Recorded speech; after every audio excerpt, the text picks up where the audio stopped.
if you're gonna be here, Nikki, I would love for you to co-host also, Nikki. If you're gonna if you got somewhere to go, it's cool. But if you don't, hit the thumbs up, Nikki, if you down. Because y'all know when I get to running my mouth, I don't be paying attention to the chat room and all that stuff and who's inviting. So yeah. Well, thank y'all for joining. We got Dr. Randy Short up in here. We're gonna talk about what was going on up in Georgia. We're gonna be talking about some music later on because I wanted to originally talk about some music tonight, Black culture, or to this morning. That was my original topic because I'm just in the music vibration right now. But Dr. Short said, let's talk about this debate. And I've been out having fun this weekend. I wasn't watching that damn debate. But I was in a few rooms and I heard y'all talking about it on Twitter Spaces. Nikki had a room earlier where they was talking about it, and they was putting me up on game. So I went back and watched it. And man, that was some of the funniest shit I done seen in a minute. What's wrong with me? Herschel Walker was coming in. Herschel Walker was yak, yak, yak, yak, yak. Yak, yak, yak. Who knew such a slow motherfucker could be so quick? And, and so I want to thank Dr. Randy Short for even telling me about it, man, because that was some good entertainment right there, that debate. And so we're going to break that down. And when Dr. Short talks, I'm going to want whoever's from Georgia, you're going to get the, you will be allowed, you'll be allowed to come up and speak. I know Dr. Randy Short can't, hold on one second. I know Dr. Randy Short, he has to go. He can't be here the whole time. So I want him to speak. And I got my two mods in here because they're gonna sit there and they're gonna tell you guys who's next and whatever. But Dr. Short, I don't know what the hell just happened. There we go. He's just speaking. I had moved because I don't know what's going on. Anyway, Dr. Short is here. I want you to give us an update. Lay the foundation, Dr. Short, of what happened during this debate. Talk about it. Take as much time as you want.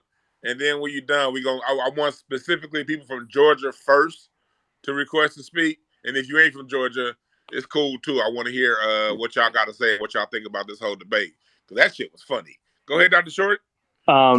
Yes, brothers and sisters.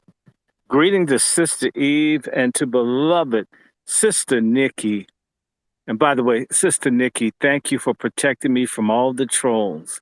My God, I do not know you, but I wish I did. Thank you, sister, for protecting me from pork chop feminists and fagginist simps. And I just want to give a wazzy shout to the warrior sisters and you, Sister Eve, too. Wazzy to our great sisters. I thank God for you, the wonderful Nikki and the wonderful Eve and others. I mean, because, we have to go hard on the pork chop feminists. And people don't know my heart. No, I love me some Wazzy. Wazzy. Love you, sisters. Love you. All the righteous black women, the kind that make a nigga like me not take money and not sell out because of my mother, my grandmother. Wazzy, God bless you. This is a wonderful spring-like weather day. After the farce yesterday, there was nobody there. I talked about those no good, broke back, lying niggas, and they didn't even show up. And you know what? You know what's queer about it? They were all up at the Washington Monument. They should have been, because it's nothing but a big stone penis. And that should have at least brought their asses out. They still didn't come. Oh, my. That's the first time I've ever seen punks run away from something they could stick themselves with. So I just have to get that off my chest when I talk about these sorry Negroes. But anyway, now it's the time to talk about the debate. Oh my God. It was like a 60-minute debate on Georgia Fox television with a white dude and a black female. And they had Raphael Warnock and Herschel Walker. And let me tell you, I haven't seen anything like this as good as the winos that used to fight outside my dad's church up on Capitol Hill, except they didn't have switchblades. And it's just so good. And let me just say to you, because I just want to go right into the comments. Let me tell you something. If you ask Warnock if he's straight, you will not get an answer. He is gifted at not. I mean, that's probably why his wife left his ass. Every time they asked him a question, he never answered a question, not even one time, the whole time he was up there. Now, look, you've been on Capitol Hill for at least a year. You can lie straight. He couldn't answer one thing quite well. He did one thing, one or two of the things. He did the healthcare kind of okay, but that's about it. He failed at most other stuff. Well, and the baby killing. He got the baby killing, and he kind of did healthcare okay. Otherwise, he was ducking and deflecting and not answering any questions. And to me, you're supposed to be the front runner. So that's one thing. Now, I want to say about Herschel Walker. I mean, one of the highlights was when he pulled out the Roy Rogers badge. I hadn't seen that shit since I worked with the Roy Rogers in the 80s. I don't know where he got it. But anyway, I don't know if he stopped someone or sexually harassed them with it, but sometimes people get fooled by those things. My dad has an actual badge. I've never seen anything as cheap as that. And Herschel Walker has enough money to get himself a real good custom making fake. But, he did it. He got it at the Halloween store. Yes, I'm telling you, from one of those little Asian stores where they have all the bongs and shit and they sell all the rotten milk, he could have gotten a better one. But the thing I want to say to y'all that I took away from it is that Herschel Walker is being coached by that guy who looks like he loves bathhouses, Karl Rove.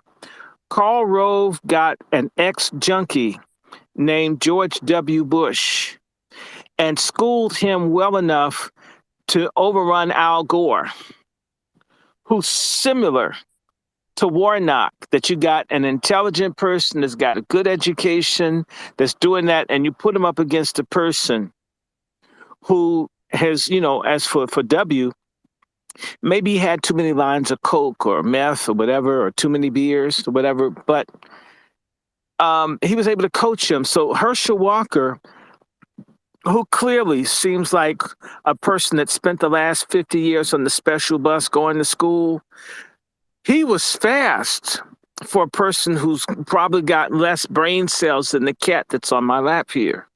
He was swift. And he had jokes, and he stayed on his message to defame Warnock as basically being a bottom bitch to Biden. And he kept bringing up stuff that would make anybody mad. Gas, food being too high, and criminals running everywhere, shooting and robbing people. And what I want to say to you about Warnock, who's from Georgia, and this is what was blowing my damn mind, because I'm a Southerner. You're not supposed to talk like you're from New York City. Once you get below, say, the Mason-Dixon line, you can't do that in Baltimore. You can't really do it in D.C. You definitely can't do it in South Carolina and Georgia. The people get mad when you sound like you're a northern nigger that's uppity, that's talking over people and correcting people. They don't like that. I'll tell you something I learned just living in Tennessee. If I see a booger hanging out somebody's nose, don't even hand them a tissue. They don't like any kind of correction. They don't like for you to correct their speech. They don't like for you to correct them public. They don't like anything. They have something to say. They want to say it, and they don't want anybody to respond to it. That's how a lot of Southerners are, especially black Southerners. And Warnock came off as a snarky, white boy type style, and it's not going to work. He lost stylistically, and he also lost by not connecting to folks. And the biggest thing I'm going to just tell you, when he said something against guns, I don't think the fact that you have this Mr. Potato Head looking coon up there talking about guns, taking white people's guns away, is he crazy in Georgia? With black folks probably being the majority, do you really think they don't want their guns? And then you got illegals everywhere, you think they don't want their guns? And then he did something really crazy where he misquoted the Bible and made it seem as if, Jesus and the Holy Spirit and God the Father down for baby killing. He may want to be for baby killing to get white liberals, but you can't do that shit in the Bible Belt. People, even folks that were for him, will look stupid supporting the person that thinks, all abortions are good. Now, abortion was the third issue. The economy and crime were the top things. Warnock played heavy to abortion. Herschel Walker played heavy to the economy and heavy to crime. And basically making the current Biden administration responsible for everybody's misery. Not only that, whereas Warnock couldn't answer straight questions like yes or no, do you think Biden should run for another term? Warnock never answered. When they asked Herschel Walker made it clear he's for Trump. The whiteys who are supporting Trump know that this dude isn't going to turn his back on a friend. On top of that, Herschel Walker appealed to military people by reminding folks that Biden abandoned all those folks over in Afghanistan. It's thousands of people. Herschel Walker was coached very well, even though he comes across as a person with a learning dysfunction, like he has enough dyslexia to be the lighthouse for the blind. He came across as a slow person that was doing their best. And Warnock's attitude, his mocking, his dismissiveness towards Herschel Walker, for people downstate Georgia, a lot of folks think that the state of Georgia is the city and the metro area of Atlanta. They're forgetting about people down in Macon and Valdosta and Anarchy and Eastman and Tifton, right? And Albany and Buckeye and Dublin. I don't know if y'all have been below Atlanta. There's a whole nother world in Georgia. I'm just telling you, I've seen it for myself. My family's from like the broke-ass parts of Georgia. And it's a whole different thing. The way that Herschel Walker came off as a humble boy that made good from the community. A lot of people like when you come humble. You can even be dumb and humble, just be humble. Warnock came across as arrogant and Northeastern.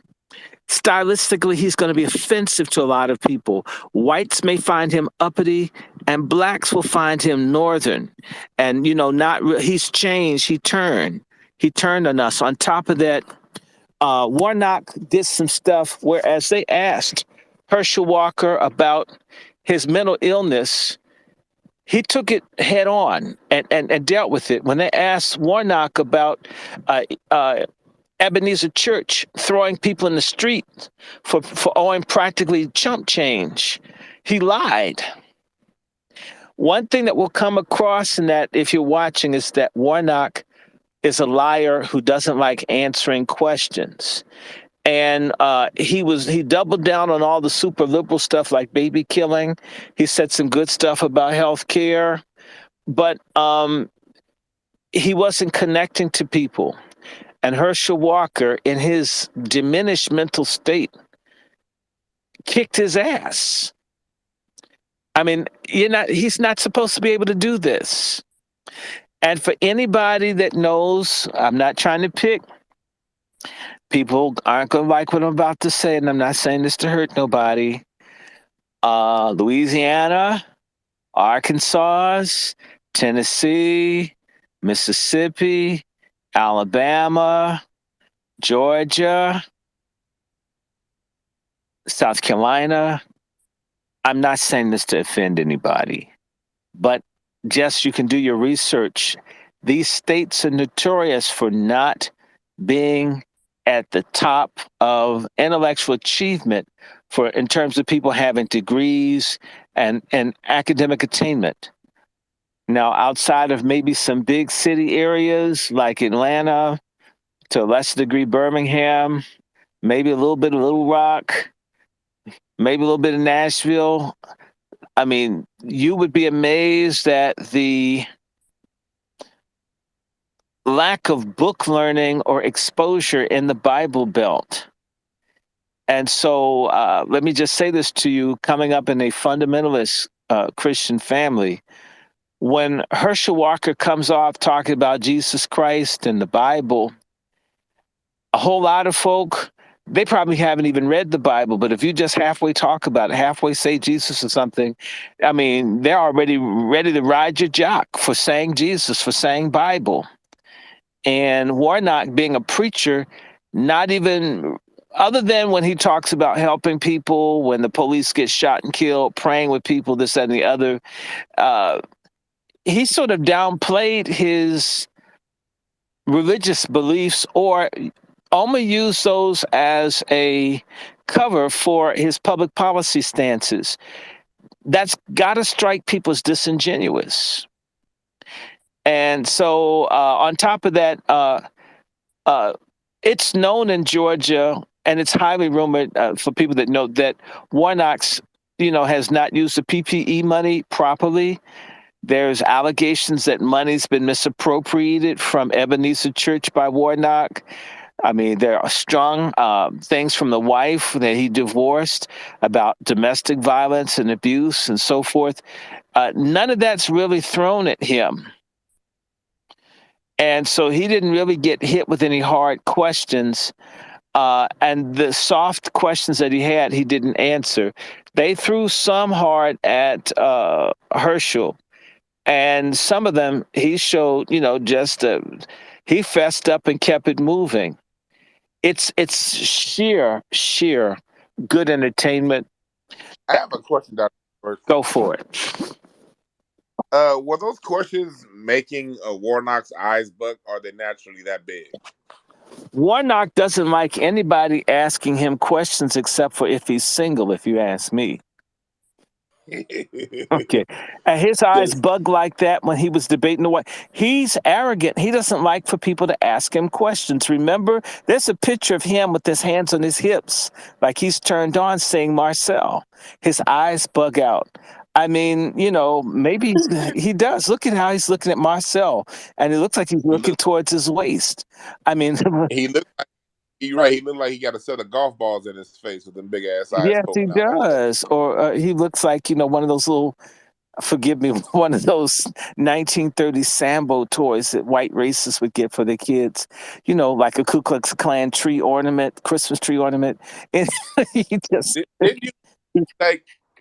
Because I thought I was looking at an extra crispy Mr. Potato Head. he does look like a Mr. Potato Head, but the kind you'd get from Boston Market, just, it's really bad. Look, the man, the man should, you went to Union Theological Seminary, you went to Morehouse. I mean, if you can lie about your sexuality and your belief in Christ all these years, you should be able to get through a debate fairly easily. He didn't do that many debates with the white lady before, and he didn't do well. And that white lady had his ass on the ropes. And the white lady wasn't smart. He's never really run. We would destroy that dude, you and I. I know Eve, Sister Nikki, the average person could crush Warnock. Warnock has had to run against subpar people. You had an ignorant billionaire white bitch. I mean, basically, her answer to everything is "I'm white." Can you imagine doing tests in school? Uh, could you write an essay about Jesus Christ? He was white. Okay, well, tell us about the Civil War. They was white. Everything was white, right? That's basically what. I mean, he could barely beat her. He was struggling against her. Now you got someone that's even more challenged than the white broad. And he still didn't put his ass to bed. Yeah, uh, that's. I want to. Come on, bring the questions, because Yeah, that's what I say. Nikki, Eve, if everyone that's in here, I want y'all to request. And I want y'all to, especially if you're from Georgia, I really want to hear from you speak about what's going on in your state. Kind of just let us know the temperature of Georgia if you're from down there. But if not, if you're not from there, we want to hear what y'all got to say about this Georgia debate, because I thought the shit was just funny. Especially looking at Herschel Walker. I was looking at it like, man, I think Herschel Walker holds the record for the longest flat top in black nigga history. Like, he done had a flat top. he got the same flat top he had when Belle Biv DeVoe was out doing their thing. You know Yeah. what I mean? So I just, that's something that just got me. Well, I'm talking too much. Go ahead. Who's speaking, Nikki? Let them ask their questions. It's going to be West Side and then Kid Gravity after West Side. Go All ahead. right. Hey, what's up, y'all? Much respect to y'all. Dr. Short, man, you doing your thing. Much appreciated. Keep doing what you're doing. And we listening in full support. And much respect to y'all. That's all I want to say there. Yes, sir. Yes, sir. What's up, Kid Gravity? Can you hear me? Yes, sir. Yes. As Jason Black says, this is good. We need this. I need people to understand how important Georgia is. If this is the best that they want to send out, this means that our messaging is working. Honestly, I would rather deal with Herschel Walker for 6 years and then start growing our own grassroots candidates to take his seat in 2028 than deal with Warnock for a total of 7 years, and he actively dismantles everything that Black Georgians are trying to build and hope to build. Except for gay clubs. Except for the gay clubs and the late night trade in Atlanta, because that's him and Stacey's plan to get rid of the late night trade in Atlanta and Oh, bring it over. really? Oh, yeah. But isn't that hypocritical? Because I heard he likes the midnight trains in Georgia. Easy, Doc. Easy, Doc. I won't know, but he was in the Pride Parade last week, so maybe, but I'm not going to do that because it's a recorded space. So I'm going to say allegedly. But the plan is for him and Abrams is to replace us in Atlanta with the AAPI. And if y'all don't realize that, I did a whole live stream today and I outlined that out. So please, if you're going to go vote, make sure she don't get in. Make sure he doesn't get in. And then from November 9th on, get our Black grassroots candidates ready for 24 and 28. Because they're actively not for reparations. They've already made that clear by evidence of whatever thread she put up this morning. So we have to get our candidates in there that are going to talk that from day one when they on TV and they ask them, what are you for? And if the first word ain't reparations, we're not voting for you.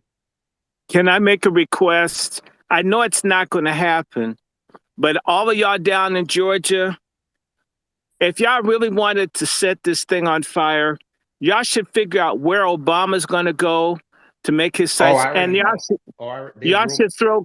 should throw condoms at him. He should be showered in condoms everywhere he goes.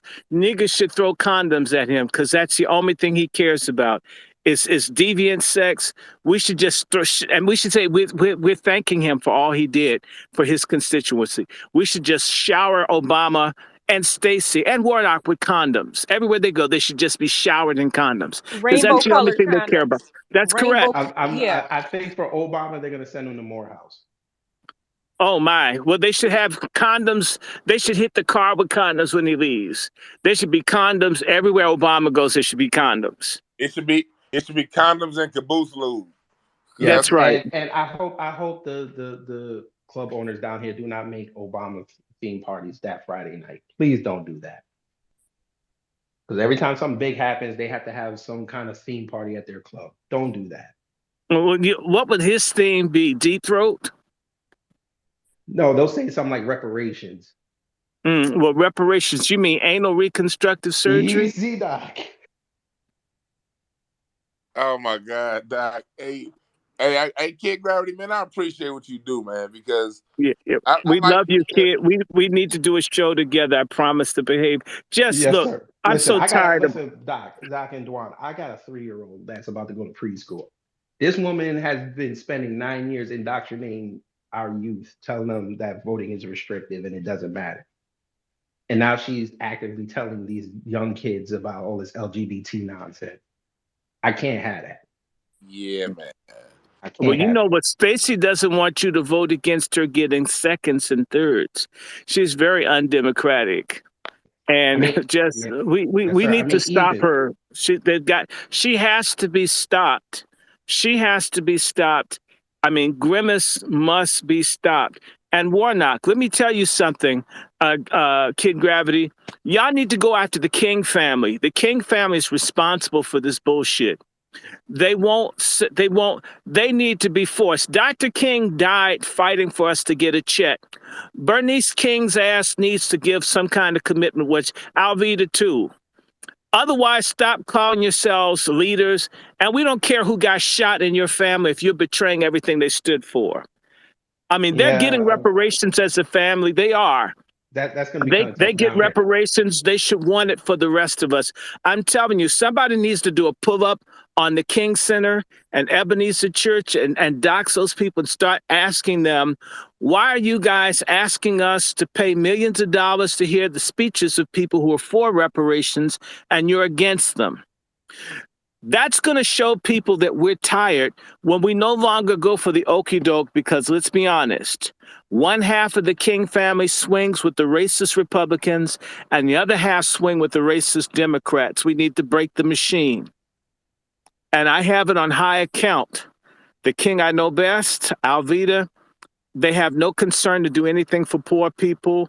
When my buddy asked Bernice King about homelessness, she said it wasn't part of her agenda. Yet there's homeless people in front of Ebenezer Of on course, Monday through Saturday. I've shot pictures. I got kicked off. I got kicked out of the Senate race. I was helping to run the White Broad against Warnock because Alveda and them didn't want me down there.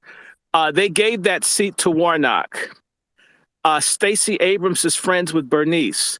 All of these people who, I don't care what they call themselves, Republican or Democrat, the Black Boule in Atlanta is working for the purging of Atlanta of its Black people, the same way the Boule has done here in D.C. You have to confront Black folks who have brand names. In fact, they're violating their own brands, betraying us. They are, because like the Dr. King's kids, like Rodney King has done more to galvanize Black people than all of Dr. King's kids combined, and that's a goddamn shame. And we have to deal with that stuff. And then, I think Stacey Abrams is done, and Dr. Short. This is why I think Stacey Abrams will not win, and her political future is for the most part done. I think it's done because the group that she comes from, the OJs are retiring, and she looks like the fourth OJ. And so since the OJs are retiring, I think she's gonna be done too. All I can say to you, let me tell you something. You know why Stacey Abrams hates justice? Do y'all know why? Racist? I don't know why. Kid Gravity, do you know why Stacey Abrams hates justice? I might have an idea, but I'm gonna let you share it because I don't want to mess up your words. Stacey Abrams hates justice because it's got scales.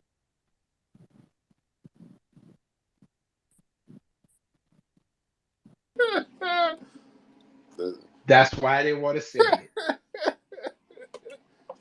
Oh my God, Stacey Abrams, what she's doing. Like, when I listen to you guys down south talk about the things that's going on, it reminds me a lot of Karen Bass. Yesterday we had the Taste of Soul here in LA, and Karen Bass showed up and she got up on stage and then got her ass off stage and went right up on out the door. Did she bring tacos with her, which is so disrespectful? I bet you she brought enchiladas instead of bringing some ribs. And my thing is this. We were right there on Crenshaw. She should have went to one of them brothers to get a better lineup on that haircut she got, because that face she got ain't working right now. But you know what's worse? I'm trying to think why they haven't sued her. She should have a trademark infringement to have Eddie the Munster's hairline. I'm trying to figure this out. Yeah, I was trying to figure out too, because we was right there next to Fatima Barbershop on Crenshaw on 43rd. It was over in the 40s hood, and that's name. It's nothing but, it's about 18 good barbershops within a half. Hey, DwannB, brother DwannB, is it true that you need to take your deed of your house with you to go get a haircut in LA? You say you did a deed with your house? Nah, man. But Tariq said he pay about $100 to have somebody come to his house. Oh, that's because he got people coming to his house, and that's pretty cheap. Because my people who make house calls, usually they charge $200 and up. But like, can I ask you a question? But the thing is, Tariq lives like way far away in the valley. I'm right here in South Central, So when you in South Central, you can choose a direction. You gonna get cut up real good. But he kind of lived a little further away. You know what? The thing that got me is why we should know that Karen Bass is an enemy, because we know who her leader is. She looks just like him. She looks like Sammy Sosa. I mean, I'm just trying to figure out, why would anybody want to look like Sammy Sosa? And she Wait, does. before the bleaching or after? After. Say less. You haven't seen her lately? She looks like Sammy Sosa. They must have the same stylist. Yeah, she does. And here's what I like as far as like the tone of yesterday. You had people out there supporting Karen Bass. You had Karen Bass out there. But this time around, people were ignoring the Karen Bass people. Like, they had this one corny ass nigga on the megaphone rapping like it's 1987, trying to do a Karen Bass rap, and everybody just walking past him like, if you don't get your corny ass out the way. For the most part, black people were, it seemed to me, the tone of yesterday was, because what they do here in LA is they like having these big old nigga celebrations. They ain't gonna give us nothing, so we get Taste of Soul, we get Taste of Inglewood, we get these nice music festivals, and that's the only time of the year you're ever going to see Maxine Waters. It's the only time you're ever going to see Karen Bass. And they like having these big old fun parties. And 10 years ago, you saw when the Democrats came out running their mouth, you saw a pretty big response. You saw everybody kind of cheering and loving it, especially during the Obama administration. It was like a big old lemonade and watermelon nigga family reunion back in the day. But now, it's like when those people speak, you see a different tone. You see a different But energy. you know, DeJuan, they have a festival. Hold on. People talk, and what you're seeing is you're seeing a different energy from the people. You're seeing black people progress. You're seeing black people be, not as fooled as we used to be. So I want to, report to that from my city, to the rest of you guys, and I want to know if the rest of you guys around the country, if you're seeing something similar to where from the progression from 10 years ago, our reaction towards Democrats to now. I want to know what y'all saying. Go ahead, Dr. Short. Oh, I was just going to say, y'all have a festival every day. It's called the Taste of Homelessness, and nobody wants to do anything about that. Now, that's the biggest festival. Yes, it's a lot of homelessness around here, and the thing is, there's a lot of local things that people are doing every day. It's a lot of local people, grassroots people here in LA who aren't on Twitter, who aren't around, who's always down there addressing that stuff. And it seems as if all of the black politicians, because they don't have the numbers, we don't have, they feel because of the numbers things, they can ignore us. And but it's something even that right there, that's something that's coming to bite them in the ass, because I do predict Karen Bass is going to win. And the reason why I predict that is because she's about to take the momentum of this whole LA City Council thing. You know how these liberals act. They want to say, hey, I'm not racist. I voted for her. So because of the whole thing that went on with the whole the city council and those Mexicans running their goddamn mouth, all of the Mexicans that are fake white that don't want to seem racist, and all of them white folks are going to vote for Karen Bass, so that they don't feel guilty in response to what happened. So unfortunately, I think that dude's going to get up in office, but in the meantime, she won't have any of our support. And what's going on here in the city, the way the city's getting polarized, she's going to be a lame duck mayor within a year of her getting in office, the same way Biden is a lame duck president.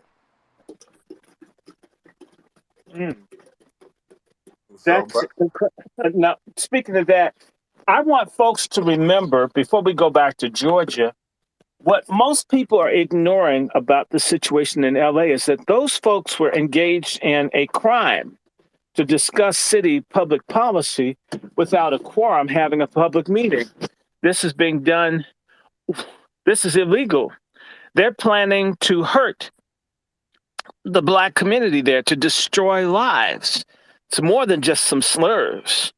I'd rather you call me a monkey and not credit redline me and do other things to destroy people, which is what those folks were meeting to do. And they do this everywhere they go in the country. This is what the Spanish speakers do. Any sellout nigger who talks about people of color is a traitor to us. From here on out, what people need to do is, anyone dare use that term, traitor, people of color, they should be run out. They shouldn't have any any respect in our community, anyone that dare use that term to us. And Dr. Short, this is what they did. This is what they did. That's the area that they were fighting over. For those of you who don't know what the city council was fighting over, it was about redistricting. And the area that they were redistricting was the area that's the area my parents still live in. That's the area I was raised in the Crenshaw district. And what's happening in LA, the thing that's pushing gentrification in the Crenshaw district actually is USC. It's two things. It's Tech, Silicon Beach to the west, and USC to the east. And the last one of the most prosperous areas of Black America is in between the two. So since you're getting the Silicon Valley, the Silicon Valley money is so big, it's pushing the white people out of Venice and Marina Del Rey. White folks can't afford to live in Venice and Culver City anymore because it's mostly Asians working these tech jobs, and these Asians are rooming up 2 and 3 to a place so they can afford $7,000 a month in rent for a 3-bedroom. That's what it is. About between $7,000 and $9,000 a month for a 3-bedroom in that Marina Culver City area. And so the white folks who like living by themselves, they can't afford that, so they're getting pushed into the Dare Heights, into View Park, and to the east, USC has been. They bought up the jungles. The jungles, if y'all saw Training Day, that's where the jungles were. The jungles is one of the most notorious parts of LA, an area where I personally saw 3 people get shot in by the time I was 9 years old. And that area is basically getting bought up by USC. Harvey Levin, the guy who owns TMZ, he owned. He at one point he owned like over 100 buildings in that area. And about 2014 ish, he sold a lot of those buildings, and or whatever he didn't sell, he leased to USC. So USC is buying up a lot of property from the east. And what they did when they redistrict everything, the west side got to keep Marina Del Rey and their tax base for all the Silicon Beach. And to the east, USC used to be in our area to where we got our money, because the area of View Park, Baldwin Hills, and Dare Heights, that's all unincorporated LA, so they get county money. So they really do depend on a lot of this income. And so in the Crenshaw district, the Western, Normandy, Gage, the last stronghold Black people have, it depends on those taxes from USC to bolster the economy. And basically, what the Mexicans came in and said was, okay, no. The people who live, the Mexicans who live up near downtown, who don't pass downtown, who USC ain't buying up none of their properties, it ain't taking up none of their real estate, they're now going to get that tax revenue from USC, and not the Black area that USC is actually using to spread itself around LA. So that's what they were fighting over, and that's what we're dealing with. So if y'all somewhere down south, don't let these motherfuckers get in y'all city council. Us, unfortunately, we had no control over it because the people who are on the city council, they're over in the valley, a place that only Black people who live in the valley are the people who move from out of state, and they were over on the east side where Black people have never lived. But that's what they're doing over here, and that's what we're seeing. And we see once Karen Bass gets in office, she ain't gonna do a goddamn thing about it, and she won't even support our barbershops on Crenshaw. So and where she lives about a half a mile from Crenshaw. She live in Baldwin Vista, man. You know how many nigga barbers it is around there? But no, she going to the same place to get her hair cut as Lionel Richie. That's a problem. So Yeah. go ahead, Dr. Short. I want to hear what Dr. Short got to say, then we're going to get back to the speakers. And I want to say to y'all, they're trying to take down 2 areas simultaneously. For everybody that's in the DMV, that's the district, Maryland and Virginia, I want y'all to listen up. They're after 2 key areas on the East Coast. They want to destroy Black folks in Atlanta, which means the state of Georgia, and they want to destroy Black folks in the state of Maryland. And they're going to probably get Maryland because they're running a mediocre white Republican candidate named Brian Cox, who it's only been the last 2 weeks that they even had a Black person that was doing Black outreach for them. Can you believe that? They've only hired them in the last 2 weeks, and they're unpaid. And it's abroad that's not even from Maryland.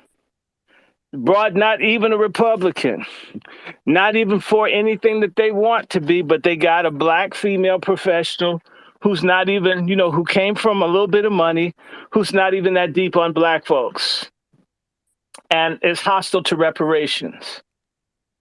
This guy's name, I call him Wet Whore, but his name is Wes Moore. He's a Jamaican. He's not a FBA. He's a plant. And I want to tell you, the sorriest, dumbest, weakest, most lying, deceived niggas in the country are the ones in Prince George's County and Washington, D.C. A lot of people need to understand that D.C. black folk have been getting government and local jobs for over 200 years. I repeat, 200 plus years that black folks could get contracted jobs with the federal government. What's my proof? What the hell do you think Benjamin Banneker was? And he was black, a government contractor in 1790. So a lot of Negroes here, they had government jobs here after the Civil War and during the Civil War and before the Civil War. There are black people that had government jobs, I repeat, 200 years. And as a result of this employment that at least a certain number of blacks could get, they're comfortable and nothing matters to them. So when you see Wes Moore win and he's promised to make his priority foreigners and immigrants and undocumented, that is his priority. His campaign priority is gays and illegals. And he's going to get 90% of the black vote. Look, you just can't make certain black folks being totally fucked up in their brains. You can't make it up. He's made no commitments whatsoever. He's going to get 90% of the support. I'm just telling you. He doesn't even talk to him.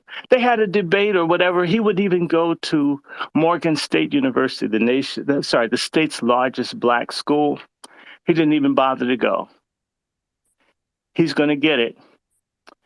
And we're going to catch hell in this area. And their plan is to make Prince George's County, supposedly the richest black county, to make it Latino. It's sanctuary.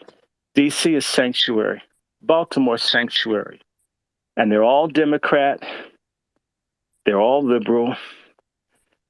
Often, if they're not gay, they're gay aligned, which makes me wonder.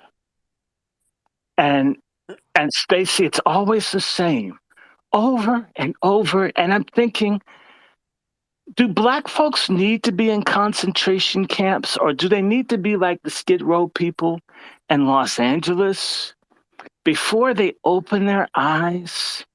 How did black people lose whole areas and no fight, nothing? And no one can tell anybody anything because you know what? Dumbass niggas know everything. And so the people that spend the time to go into debt to go to college, that don't sell out, well, you're not rich. What can you tell me? So if you're down in Georgia, y'all got a better chance of holding on to what you have than what we do up here in D.C. I mean, the two key favorite black areas on the East Coast are Atlanta and D.C. And they plan to destroy the black areas and replace us with these Spanish speakers and Asians and others with the spear tip of offering a segment of our community honorary white status because of sexual deviance. And it's the same play over and over again. Are y'all hearing me? They're doing the same thing in Chicago, too. They've got a gay governor who's supported by the Democratic Party. He's doing everything he can to fire blacks and replace them with Latinos. And you know what? People have to beg black people to open their eyes. You know, I'm going to say this and I'm going to land. I've been all over and met Black people from all over the world.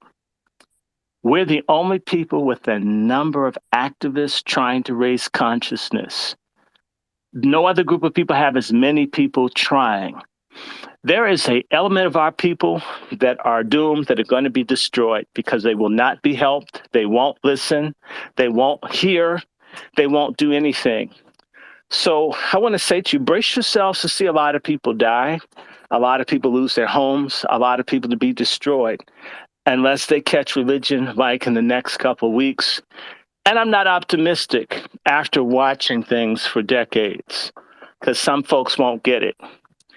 And perhaps the loss of life and property that happened in 2008, something as bad or worse will have to happen Worse. to get some dumbass Black people to get off of being stuck on stupid. Dr. Short, I'm landing. you said I'm landing. Because, you know, for those of you who watched my YouTube show last week, I talked about economically, and I gave you guys a full 360-degree understanding of where we are economically, what's going on with the Chinese housing market, the real estate market, and what's going on here, and how we're headed for 2008. But I don't want to go off into a tangent. I know Kid Gravity, you had put your hand up right away after I started running my damn mouth. So I want you to talk, and then after Kid Gravity talk, Eve, Nikki, whoever was next after Kid Gravity, I want them to speak. But go ahead, Kid Gravity. Yeah, I just want to make this fast and then I'll go back to the listener. Dr. Shaw brought up something as well that I covered today. Stacey and all these wannabe politicians are actively telling all of other groups, this is what I can do for you and this is how I'm going to get it. But with us, especially down here in Atlanta, I saw a video. This poll worker went up to a Black man who specifically laid out why he's not voting for Stacey and the reasons why. Do you want to know what his comeback was to that? Well, she's offering sports gambling and casinos. What? That's what he said. So for those who need context, these casinos and sports gambling areas are going to be put on the west side of Atlanta where they built Mercedes-Benz Stadium. That's Black folks. You're not putting that in Buford Highway where the Latinos are. You're not putting that over in Gwinnett where Kamami's people are. You're not putting that in Riverdale where the Asians are staying. You're going to the west side where Black folks are to put these casinos. And Dr. Shore was right. They're doing that in Chicago as well. They're putting their casinos downtown. That's the formula here, because here the Hollywood Park Casino that was always in Inglewood, the Normandy Casino here in Gardena. There's two casinos here in Gardena, the Hustler and the Normandy. And Gardena used to be all the way Black. And then when the Hustler got his foothold in Gardena, that south side of Gardena became basically the Asian side of Gardena. And now with Inglewood Hollywood Park, that was all that neighborhood was Black for a long time, and it still is kind of Black, but that's right there under the new Ram Stadium. And you're right, the casino. Now that you said that, the casinos that are here within the city of LA, none are officially in the city.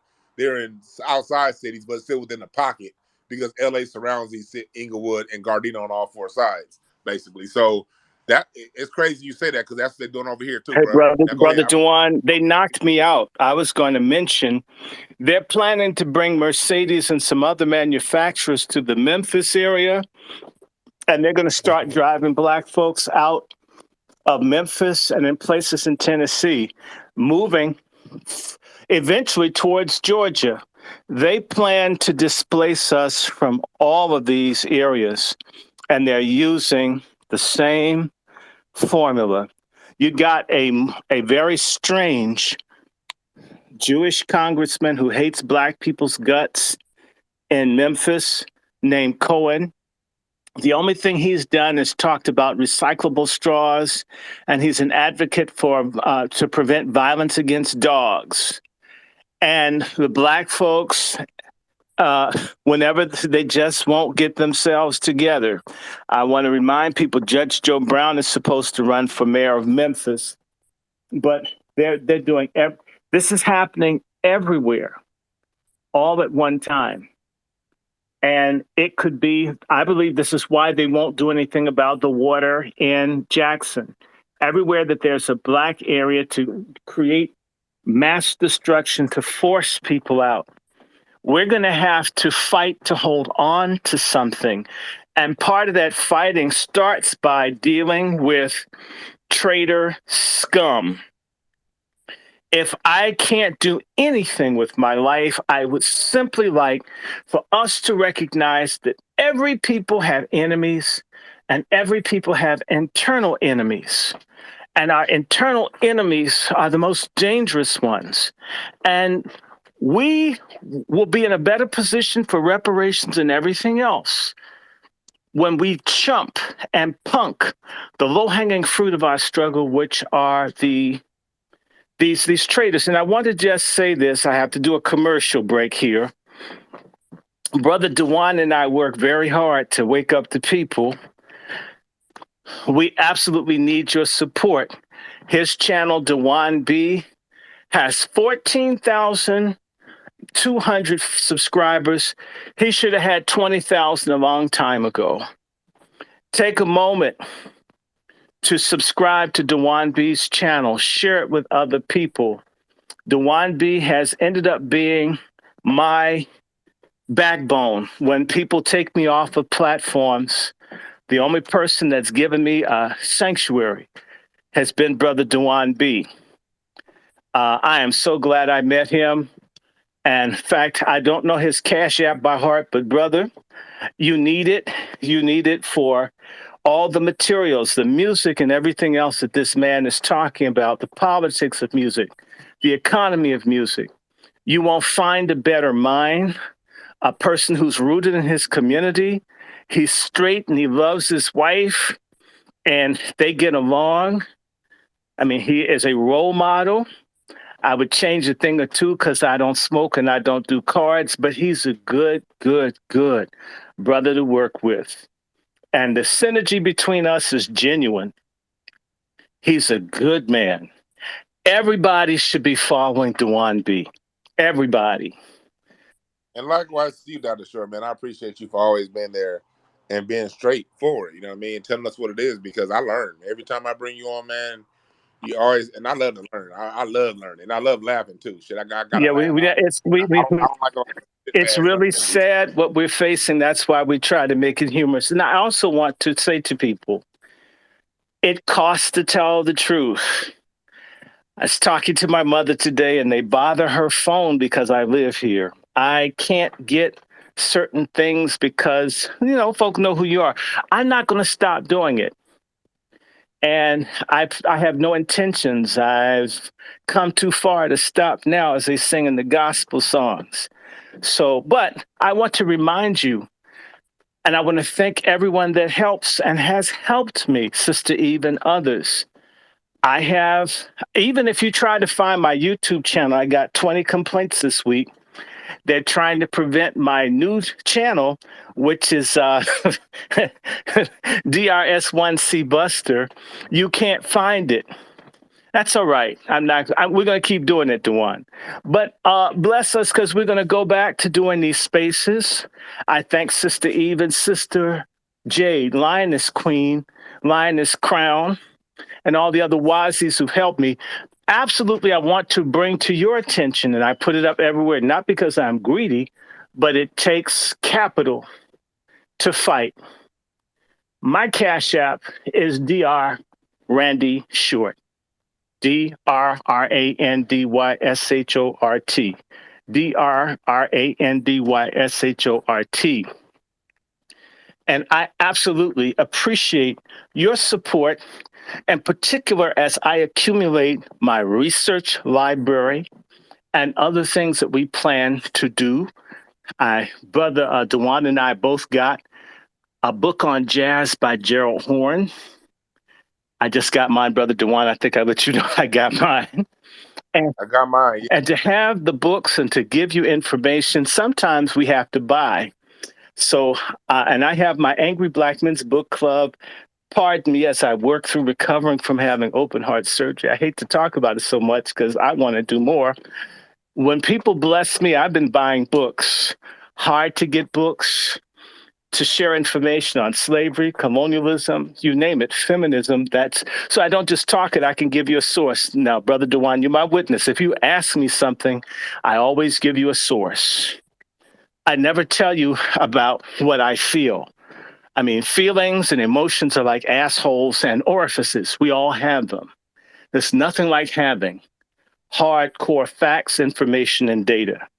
So when you bless me, I promise. I'm not trying to go to Mallorca with my white woman. I'm trying to have the state of art guerrilla activist library for my shows, for information. When Brother Tariq calls me, when Ray Fontroy calls me, when Peter Bailey calls me, when Dick Gregory used to call me for stuff, I would know about the literature. So when you send me a donation, it doesn't have to be big. But I have thousands of followers. This is, man, if each of them, and by the way, I tried to have Patreon. They won't let me be in Patreon. They blocked me in GoFundMe. They blocked me in change.org. And I don't care. But you don't block me.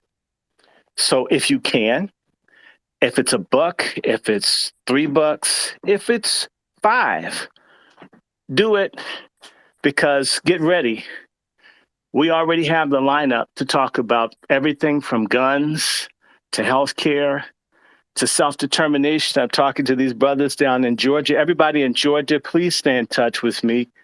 I have some people. We need to talk about setting up constituent. How can we say this? It's like a national minority constituency. It's like a Congress. We need a Congress for Georgia. We need a Congress of Black people in DC and in Maryland. And we need to start moving towards having a government, a political economy, an educational system of our own. The Jews have shown us it can be done, and we're the real Jews any damn way, whether Kanye just discovered it or not. And some of us are original recipe, which means we're descendant of the biblical Hebrews. And some of us are extra crispy. I'm both. I'm original recipe and I got some Khazar. That's probably why I'm so damn tricky. So support Dwann B. Support Dwann B. Support Dr. Randy Short. Support Sister Eve. Remember people like Baby, Micah, Logan. There's so many causes, so many things that we need to do. You are our strength. You are our source. The reason that Stacy and Raphael and Wes and Larry Dykefoot and all the others, they're funded by our enemies. If we don't fund the people who speak up and fight for us, we're damned. I need to say this to you, that Frederick Douglass, Harriet Tubman, and in fact, William Lloyd Garrison, the white abolitionist that everybody praises so much, William Lloyd Garrison was funded almost 100% by Black people. That's 190 years ago. John Brown was funded by Mary Ann Pleasant, a Black woman. A Black woman who funded a lot of people. We have to invest in, and it doesn't cost very much. People have no idea. Look, Brother Dwann wants me to come to LA. Brother Dwann's come here. There are different places we need to go sometimes. We need your help. And Dr. Short, I said that. Yeah, support Dr. Short. And I want to reset the room and I want to get to the people that are speaking. Sure, I'm done. We did our commercial. Yeah. We're sorry. Well, y'all take it from white people. Black people need commercials too. We need it. We need please listen to Dr. Short was saying, because it does take money. And everything that we've ever seen, Dr. Short, with Dr. King, Dr. Malcolm X, Marcus Garvey, they all were funded by Black people. It wasn't just, they weren't, so that's something that we've always done. But I want to reset the room because I want to get to, I know I've had the two speakers down there with their hands have been up for a very long time. And I want to get to them. So I want to just say that us is we on the right way. We're moving in the right direction, and we appreciate y'all for real. And because what's going on right now in this country, You know what I mean? The way I want to say I appreciate Eve, I appreciate Nikki, I appreciate Black Alpha down there, Michael Wharton, Major, Nicey Girl, everybody that's down there, Quan, everybody, because y'all know me, I treat this shit like basketball, man. The only way Michael Jordan could be Michael Jordan is with a healthy Scottie Pippen, Horace Grant, B.J. Armstrong, and the last player off the bench that made him get better in practice. So it takes everybody to make the whole be the whole, and we got to see it that way. But whoever was next, I think it was different. But Eve, Nikki, next. Oh, Yeah, you um, can go ahead. Different. Go ahead. oh, all right, cool. The reason why I kind of got on here was to ask was I wanted to try to get funding to make a new hospital in East St. Louis, but I don't know how to go at it. Do anybody have advice on how to do that? And well, my advice when it comes to making funding is what I notice is this: when it comes to building things, you got to be willing to show what you've done so far. I know when it comes to funding, you already want to show proof of concept. You already want to show how far you've gone to yourself. Mm-hmm. It's getting funding without any groundwork already getting done. It's just we as Black people, we the same as everybody else when it comes to that. We want to make sure our money's secure. Okay. So East as St. Louis. far as setting up, seeing how far you've gone. What's your partnership like? Yeah. What it's looking like as far as what you need to get done. If you pay or if you already have any skin in the game, what that's looking like, and then really just drum up the interest locally first. Get it really, really, really, really cracking locally, and understand locally. Because those are the people who are gonna need it the most. So I once you get think that the people local out back, there want it, but it's just the funding. It's just financially wise out there. It's crazy. Plus, not Well, only that, it used to be a hospital out there, but it closed down. But Mm. they I really have a do need one for downtown. Like I they have a really need some. suggestion. I do. I have a very simple suggestion. Number one, I had a conversation with someone that's friends with one of the people running for governor, because this is where politics plays in. Thus far, the neither Crooked. candidate neither candidate has visited. Well, everything's crooked. You Yeah, think it's but East crooked? St. Louis is known for it. They're like known to have crooked ass governments. No, well, no. The governor doesn't run the city. You mean mayors? That's the white Yeah. folks that are on the hill, the Italians, and then you got those out of Chicago, Springfield, and surrounding areas, young bro. I want you to DM me, okay? Yeah. We gotta get Okay. together. We gotta network, and Dr. Short, I'm gonna call you again because we finna do some major pushing in a minute. It's I time didn't to know flip the balance. that. I'll yield back to you. Right. But No, brother. I The didn't the know sister. that though No, the about the sister. Italians on the hill. It's real simple. Y'all have an opportunity to flip stuff. If nothing else, make a case. And so always try local. If you're trying to accomplish something that's going to require capital funds, like Brother Dwan told you, you got to have some people behind you. But y'all got an opportunity. Y'all have an opportunity to at least make your needs known. You've got 2-3 weeks to force an issue. And this is what other people do with politics instead of just voting Democrat. That little fat sissy up in Springfield, Pritzker, he's counting on you to either stay home or vote for him and be dispossessed. You got a white boy who's a redneck from down Southern Illinois, Alton and all that kind of stuff, Cairo.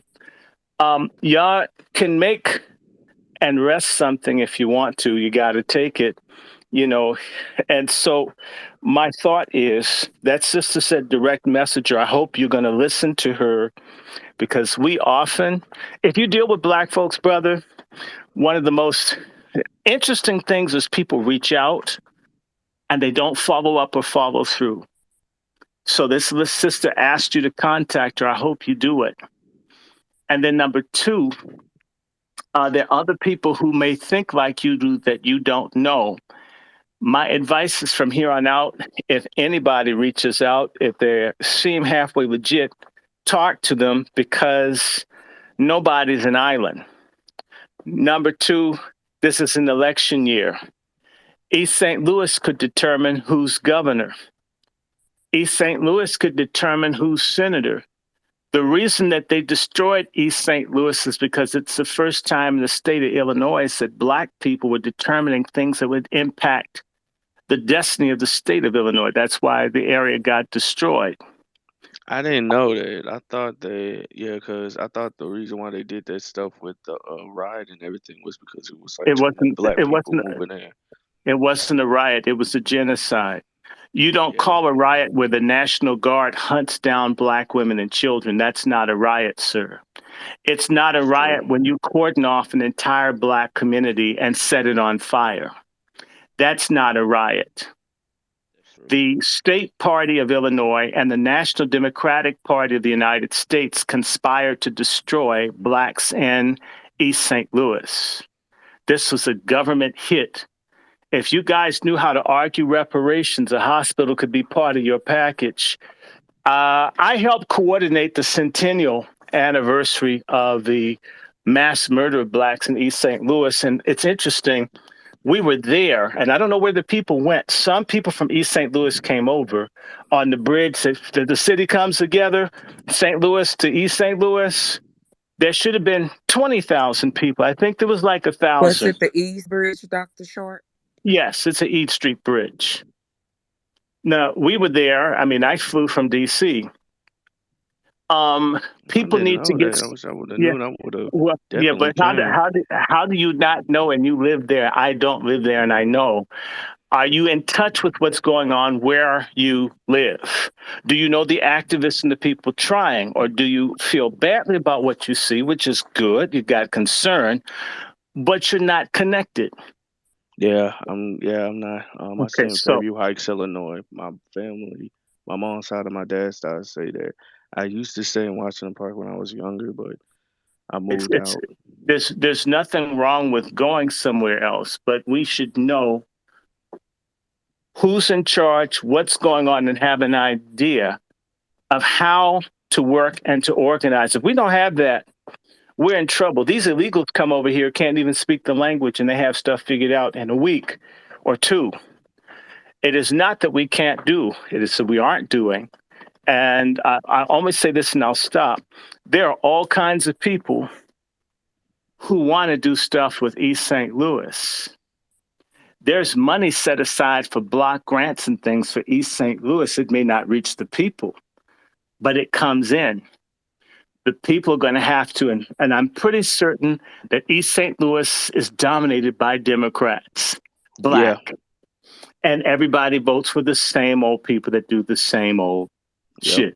Yep. Well, Yeah. and I'm not, I do not like one party or the other.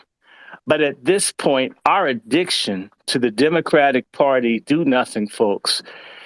It seems at some point we try something different. To keep doing the same thing is insane. And so the sister that spoke to you, I introduced her to a person. You need to follow up with that lady that reached out to you. My god sister is a master grant writer. Y'all need to pay her. She's the kind of person that knows how to write grants where you can get 20, 30, 40, 50 million dollars. She's real good. The problem is folks don't want to pay. Folks expect, and I'll tell you something about grassroots Black people, a lot of them are cheap, stingy, they take for granted. They can have a person with all these degrees doing stuff for them free, and they have an attitude. And yet they pay whites and Arabs and Jews to gyp them. So all kinds of things could happen in the greater St. Louis area. Our people have some moral, ethical challenges. There's no concept of absolute right or wrong, true or false. Everybody's a god. There are a trillion different religions and definitions of who and what we are, and you got to say it. When you talk to folks, I've got to say Friedman, I have to say ADOS, I have to say FBA, I have to say B1, and then I leave some mores and people are yelling at me. Come on, y'all know who the hell I'm talking about. If we don't have a lot of chaos in our heads and can come together, there are plenty. Black Americans are the most educated people of our kind in the world. When you think about it, there are more Black Americans with degrees than there are Germans in Germany with degrees. or French in France with degrees. That may sound strange to you. We're well educated as a people. Not all of us, but there are enough of us. There are millions of Black folks who are trained, millions and millions and millions. It hasn't been harnessed, in part because we judge the world based on our opinion or our feelings versus what facts are. This is a big problem I have with talking to a lot of our people is everything is how I feel instead of what actually is. That's real. So That's it. it's It's very, too much very feeling. important. Too much feeling, not enough research or facts. So if I would just start by researching the East St. Louis race riot. You need to know what happened. There are lots of books. In fact, the foremost experts Me on and the you East St. actually Louis, spoke about this before. I spoke to actually people who was like their family was like when they was little. They said their fathers and them was like they was shooting at the white folks and stuff. Like so, I heard some stories of people who you've heard, but what research? Reading, my friend. I Not what, read a little but bit, but a little bit, yeah. a I want little to. bit. Not sure. I want to bring everything back because I don't want to get too far off the Go, topic. go, go back. Yeah, yeah. Well, And I want to get to the next person. they can catch Two us things. later. Yeah, Right. yeah. Inbox Y'all everybody can, for that. yeah, But y'all can direct. and I want to make Let's sure go. that whenever we're talking as people, this one thing I want us to get in used to as Black folks, and it's something I had to learn. I'm not speaking as some expert. I'm speaking as somebody who had to learn this. Whatever ideas we have to bring the majority of life to that idea first before we come asking before we look to other people. What the trap that we get caught into often as a people is we're waiting on others, and we have these ideas, and and they're good ideas too, and most of them are ideas that will work, but we're waiting on others and to sort of start it as a group thing. That's never how it's going to start. You got to get out and you got to prove it. You got to show proof of concept, and this is how white folks. This is how anyone who's serious, because I deal with investors and stuff. Anyone who's serious about investing, anyone who's serious about putting their money behind something, they're only going to take something serious when you've done the majority of the legwork, and the only thing you have left is to say, okay, your money is going to get me from point X to point Z, but you had to got from point A to X on your own, and So Mhm. so like, we got to make sure that we do that.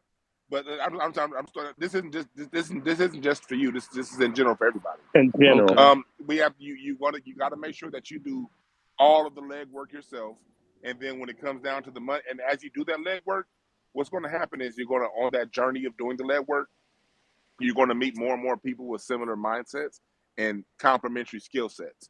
So How as you're do I doing that start legwork, though? That's what I was The sister you said just got to DM start. her. Yeah, You just got to you, start. You just got to she said whatever DM skills you her. have, okay. whatever you have, whatever skill set you have to bring that Don't be. fruition, you got to put 100% of your effort into that, and then along that journey, you're going to meet other people with complementary skill sets who are going to get you further along, and that's really how it goes. But I want to get to Miriam because I want to keep the conversation moving. I don't want to get too far away from what the original title of the room. So we're gonna And get to thank you. Miriam, and no problem, brother. We're gonna get to Miriam, and then Dr. Short, you can respond to what she has to say. Go ahead, Miriam. Thank you so much, Dwan B. I bow to you gracefully, Dr. Short. Hi, Eve. Hi, Nikki. And all the other Asawato warrior sisters out here and our strong black brothers. Just to greet, just to be big up the vibe. Um, Back to the topic in which you had to say, and I must also comment what Dr. Short was saying and the young brother was saying because I am a East St. Louis and it all encompassed dealing with the politics and things of that nature, all the way to their hidden agendas and how they're pushing and grooving and moving. Because, as Brother Jason Black said, when the crane go up, you better realize what's getting ready to happen in your town or your city. And they did get like something like 86 to 96 million dollars already, Dr. Short, for East St. Louis to do the sewer system over, to do condominiums downtown. And I'm like, who the hell gonna live there? And then they also sold off to this rich philanthropist, Jones Park, which is the now the Kennedy Memorial Hall Park. Mm-hmm. And I was like, well, this is interesting, because I know when they start this, and this is something that I held this mayor to the foot to the fire, because he actually had a meeting and told us everything. He even had the people zoom in to meet the people on the Zoom calls and stuff like that, because he said he wanted to be transparent. But that transparency works two ways, and I'll tell you, there's one that is in plain sight, and it's the ones that's in their inner circle when they talk about transparency. Because no politic and no government gonna truly be transparent unless you really know that they are from the grassroots, and they are surrounded by such people of the grassroots. He went on to say, well, he sold the I heard they sold not just the waterfront, because that was the other millionaire, multimillionaire, who built one of the tallest water fountains in the United States and probably the world. We are known for that. That's on the waterfront down there. Mm-hmm. But no, it's the Jones, what used to be the Jones Park, and the Black Memorial. It's called Kenneth Hall Memorial Park, which was also the name of the hospital which they allowed to close down. That used to be the old St. Mary's, because it used to be a Christian welfare also in East St. Louis. And St. Mary's is where that white nurse killed all those black babies, and they stopped delivering babies there before that. But it's just a lot of history and stuff when you're dealing with East St. Louis, Illinois. But anyway, he bought just about all of that area. And it's a beautiful gazebo. It's a beautiful step down water fountain. It's a beautiful lake, and all that encompasses the small Parker Jones Park. And it was a very racist park. And it had this little section. It still got the little section reminiscent of some of the benches where black people used to sit during baseball games, and white people sat on the more concrete, more area. But yeah, leading back into the politics, this Krishna and these others, I can never relate, and I know they can never relate to me, a billionaire, because they have lofty ideals. They are usually morally uh, corrupt, and they don't have loyalty to nothing and no one. And you're pandering to their ego and whatever fancy that they feel that they have to put their little steam behind, but definitely throw a lot of money at it. We as foundational Black Americans in this country know that that is something that the rich one percenters, are just those in that club, big multi millionaire, but mainly the billionaires club that really runs and controls everything. Excuse me, I had to take a sip of water. Thank you. Um, Him and his billionaire background and family that he comes from, like you said, I don't know if he's married or not. I just never really liked the guy enough to research him, but I know someone black who's supposed to be related to him, and she found out because she was taking care of her 106-year-old grandmother who happened to spill the beans. And I told her to tread real carefully and move carefully, because she wanted to get monies or included in the will, because certain things supposed to be left to all the descendants of this line that she's supposed to belong to, that ties into this man. I told her to move very carefully on that. But as far as the surrounding areas, dealing with the Asians and dealing with the Hispanics and the Latinas, whatever they want to call themselves, Chicanos, I don't, you know, they are really crafty people. But like Dr. Short said, They come in barely could speak English, but they come here with a profound unity. Not saying that there's not infighting, but they show a united front. They would never fight each other in front of who they would conceive to be their enemy or another culture or people. And that's something we as a people need to get the hell away from. um they make their plan, like he said, it could be several to eight of them, up to 20 in one household. This is both true for Mexicans as well as, or Hispanics as well as Asians or Asiatic people. They pool their resources, they pool their money, they send so many of them off the colleges, while in our school, bringing down our black children grade point average because they can barely speak the damn language, and they take the tests and they bring down the overall test scores. They don't tell you about that, about inner city schools as well. And they get all this free funding and grants pushed to them because we, as a people, tend not to research, as Dr. Short was saying, our areas and knowing who are in power and what money's behind the so-called people in power, because most times they are puppets. Um, those people who are in powers, and then know what is set aside, know the state and federal levels of grants and other monies and things that is set aside for your city and your state and your county.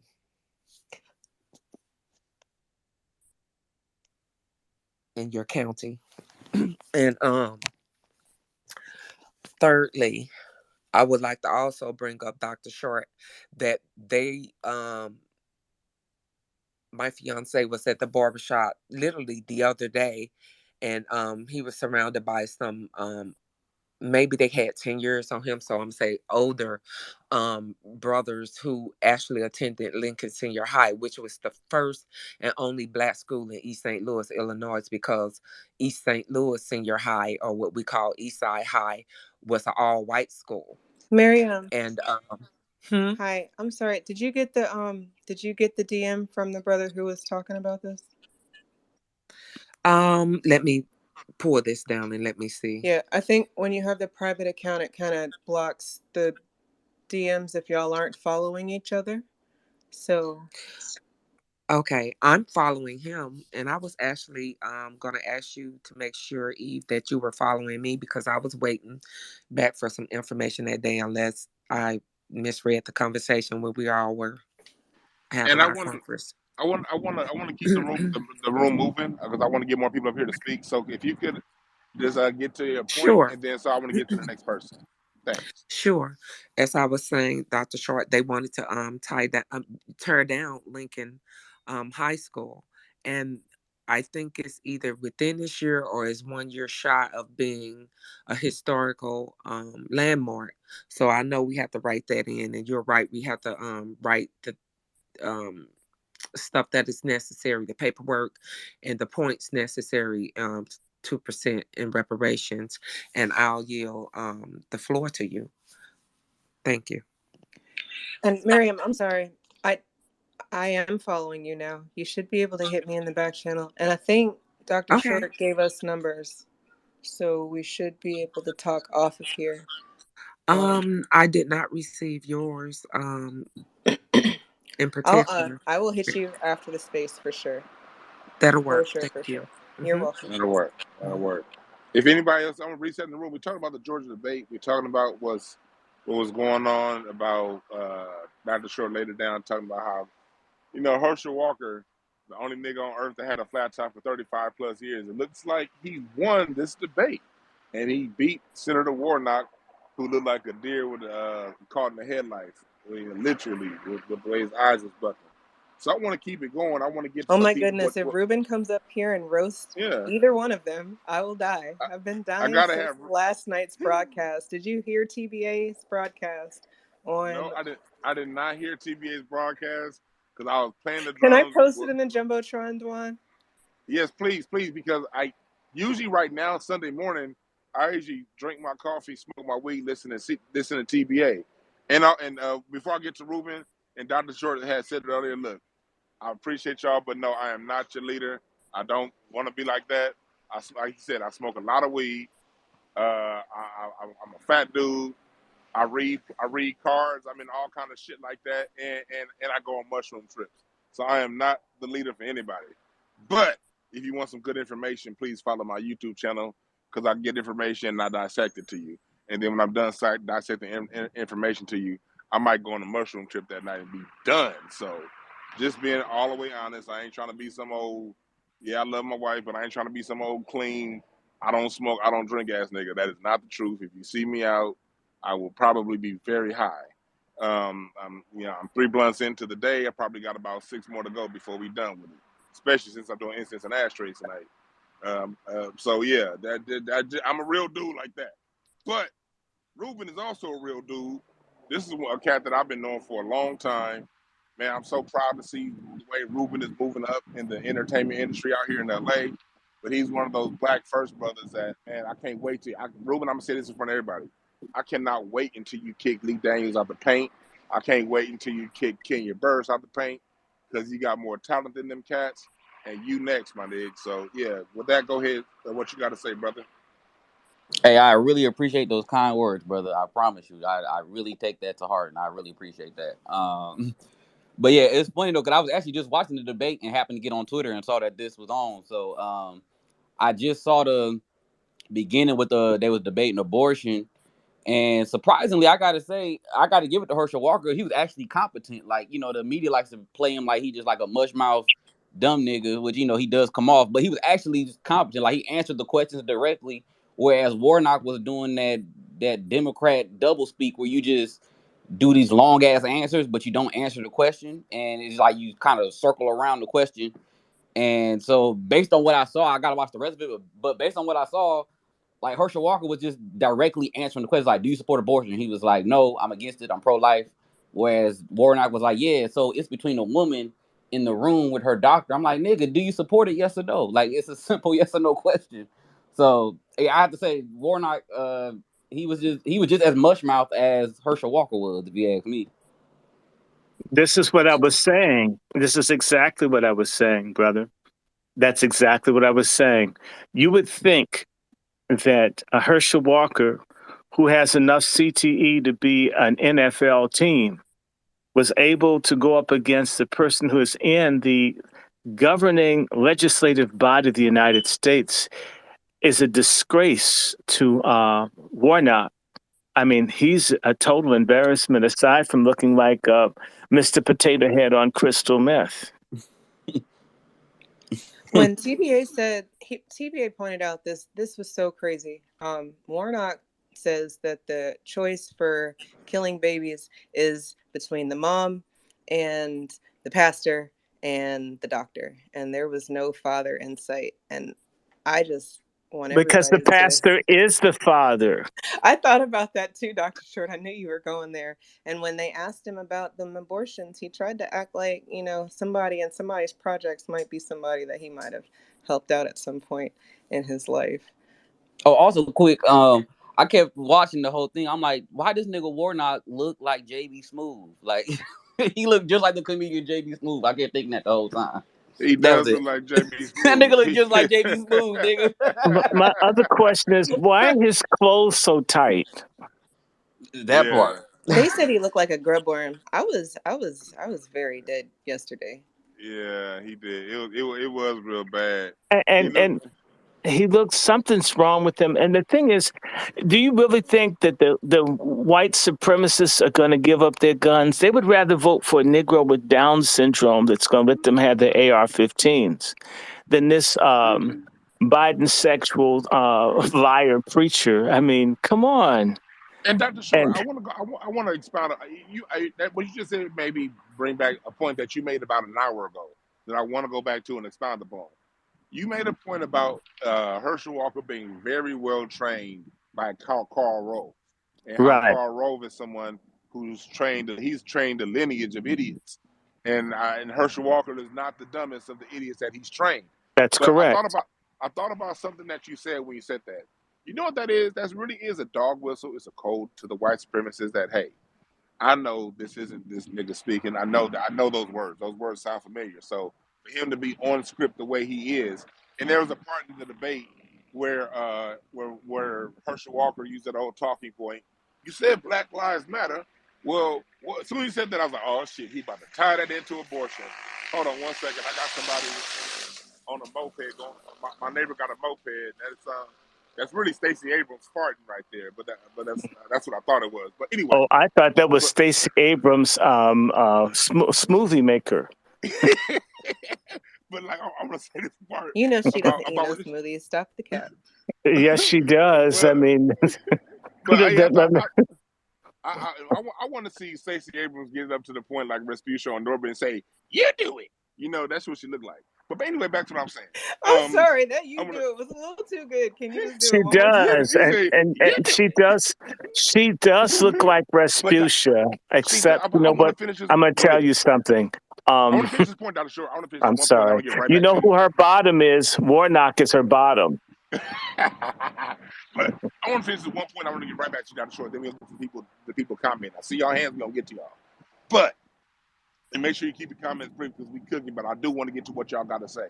So I'm letting y'all know right now, if you're going to be more than, if you're going to tell a story, I probably have to cut that story off. So, but I do want to hear what you guys got to say.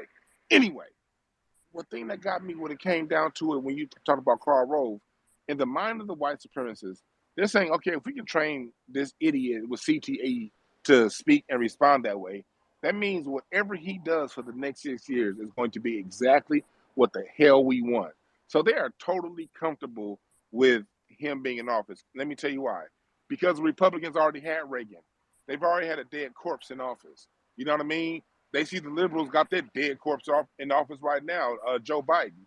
So these people don't mind a dead corpse being in office.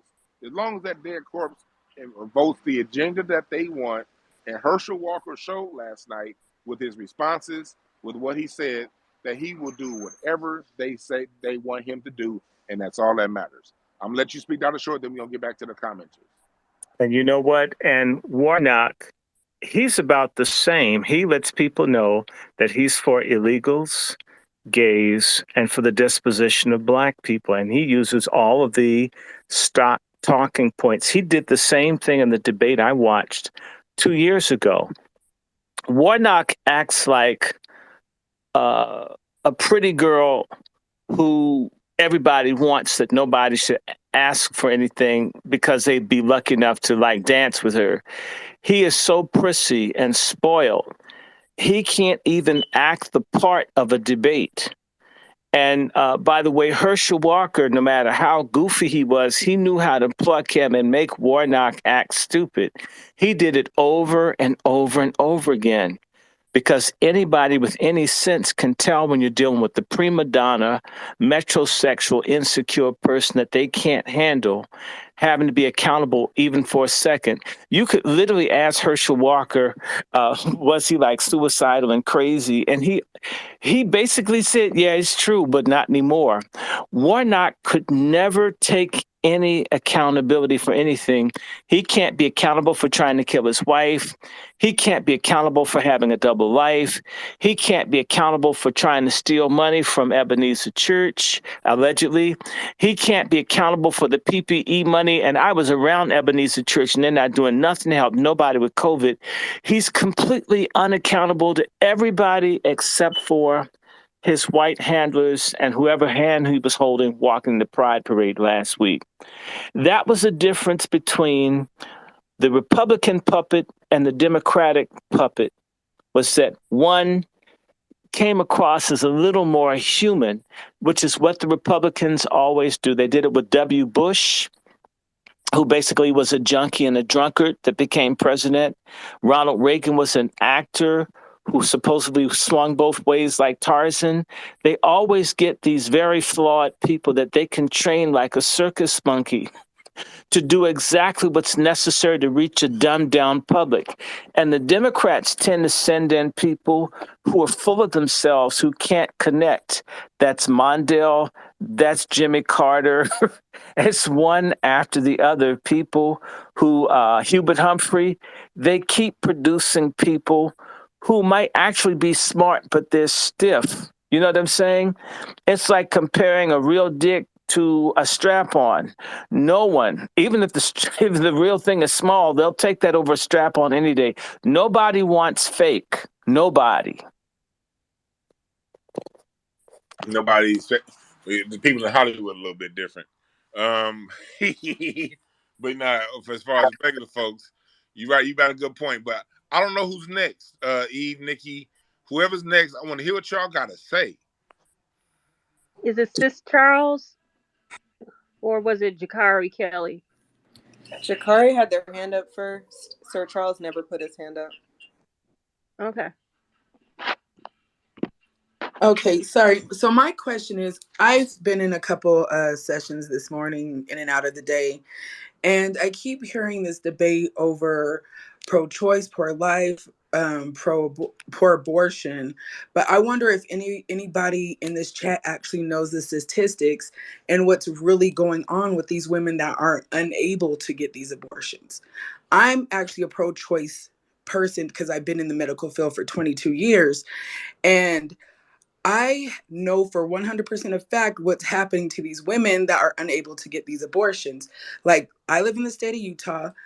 I had a female get pregnant because they stopped abortion for that short amount of time. She was unable to get this abortion. So she was given the option of adoption. She chose an all-white family, and this is a 100% Black woman, chose an all-white family to give her baby to, just for the simple fact they sent for her to come all the way to Utah, paying her rent, $1,500 a month, so she can leave her children that she was taking care of to come to Utah and just incubate this baby for them. And they're going to give her a stipend and a big settlement after she gives it up. For me, that's not a good look, because the whole time she's out here, this Black woman was talking shit on the Black women from Utah, talking about how white we talk and this and that. But you're giving your baby to a whole white family. What do you think is going to happen? They're going to turn into these I'm not going to name call or anything, but these Black Republicans that go against the grain. So, like, that's my number one question. Do you, the people that say they're not pro-choice, pro-life, against abortion, whatever the case is, do you know what's happening to these women that are unable to get these abortions and who they're giving their children to? Do you think that abortion is really a Black people issue? I mean, No, not at all. I worked at an don't we abortion. want more Black babies? I'm confused. We want more Black babies by responsible Black parents, because not all parents are created equal. I have a niece and nephew that lie their ass off because they parents don't know how to parent. So yes, we want more Black babies, but who's teaching these Black babies? I just don't know if this would be the space to push that, because we want as many Black children as we could possibly have. We normally don't do that around here. We normally don't push abortion. We don't want our babies killed just because somebody's lying or something like that. We want as many Black babies to be as born as So possible. then So we need to get Black we really don't push resources that for around these here. parents. And We I don't push push, that around here. And one I'm a more pro-choice person. because I don't want to get too deep off into it, but yeah, I get what happens when things can go wrong, but I'm never one to allow the exception to dictate the rule, and we all Thank you. know what it is. At the end of the day, 8 out of 10 we live every day. 8 out of 10 are using it as birth control, but I have no I don't care either way. Honestly, I don't give a damn. I'm tired of my politics. I'm tired of where the resources they are my taxes. My family's been getting taxed on this land since 1660. I'm tired of my tax resources getting thwarted everywhere else, and all we can talk about is abortion, gay marriage, and immigration. Where's this money coming back? That's my politics.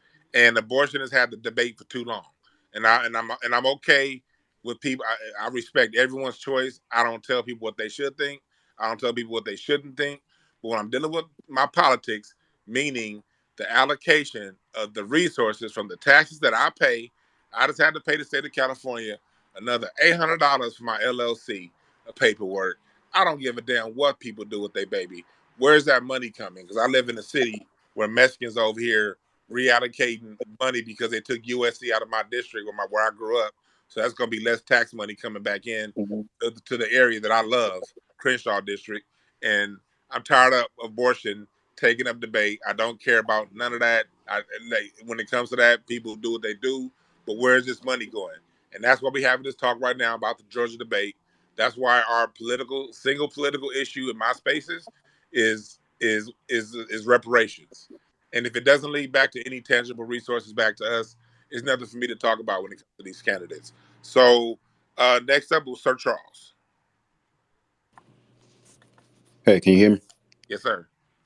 All right, thanks. I'm from South Carolina, born and raised, but I've been in Atlanta, Georgia for about 3 years now. Started a debate, and just echoing the same thing you guys have already said, but I thought it was interesting that Warnock was the one that, challenged Walker, and like you guys have been saying, he really didn't answer any of the questions, so that was pretty disappointing. But the question I have for you guys is, if Walker were to win and Trump, he's a Trump back candidate. If Trump doesn't win, how do you guys think Walker would perform? The same way he's going to perform. Yeah. He's going to be a rubber stamp. He's going to be a rubber stamp for Trump. If Biden wins, he's going to say no to everything. And here's my take on it. Whether Trump is in or not, whether Biden's in or not, I actually think there's energy, there's a lesson to be learned. I think enough people are angry at you putting up Dumb and Dumber, two idiot black men. One that is bald-headed that doesn't like women, and one that has a Frankenstein fade top that does like women. They're both dumb, and neither one is for reparations or our people being free. I hope that people down in Georgia, in fact, if you watch the debate, they got something wrong. They said that the state of Georgia had 11 million people. The state of Georgia has 13 million or more people. They didn't even get the numbers right. There are as many as 5 or more million black folks in the state of Georgia. We really need to do a census and find out how many there are, and we need to take over the state. Black people have less representation in the state of Georgia today than what they had during Reconstruction. There's no excuse. Wow. Yeah. There is no excuse. Did Dr. Trump go into the Matrix, or is that me? No, I think he went into the Matrix. Okay, let's get to the next person then while he's in the Matrix. I think it's Ascension, maybe. Yeah, good afternoon. I'm Jamaican, grew up in England and Canada. I am a member of the diaspora that recognizes fundamentally that the FBA population that survived the hellholes of American slavery are the sole persons or the sole party or community that deserve reparations. I recognize that the FBA are the vanguard of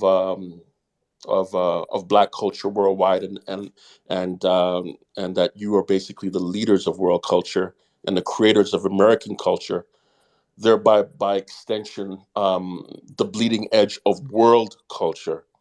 Just to get that out of the way, the thing that I watched the debate, and the thing that really shocked me and set off warning bells for me was when Mr. Warnock equated a vote to a prayer. And what that said to me was that the Black church, not only in America, but worldwide, the time has come for a fundamental reckoning and a realization that the Black church worldwide has laid down at the altar of white supremacy. Because if you just extend that metaphor, then who is God in that picture? Who is God in that picture? And if you can't challenge the political system based on a belief that you say you hold most dear and are willing to die for, supposedly, and you recognize something else, or you put something else in the place of that God, then you've committed idolatry. And I would suggest that the Black church, not only in America, but worldwide, in the island of Jamaica, where I'm from, and in Europe and South America, is fundamentally guilty of the sin of idolatry, which was the first, if I believe, the first commandment. And this is the thing that disturbs me the most, the reason why there's so much fear that exists. I discovered Dr. Randy Short last week, listening to Tariq broadcast, and he was a breath of fresh air for me. We're afraid. We're afraid, as a lot of us aren't, but most of us are. And we have to reckon with this. Whether you believe in homosexuality or abortion or not, if you're a member of the Christian church and you uphold this book, and it's the thing that you live by, then you cannot support many of the programs that the Democratic Party is upholding. It's a fundamental contradiction. And with regards to the abortion thing, we don't want to get too deep into that, but we win elections by numbers. And the Margaret Sanger birthed abortion movement has accomplished its goal and killed more black babies in the last 50 years that could have turned the tide of many of these elections that we're fighting for in various parts of America, if they were born. So when you say we don't want to get into the abortion debate and the killing of these precious black babies are fundamental in terms of the resources that are allocated to the African American population. Thank you for allowing me to have my say.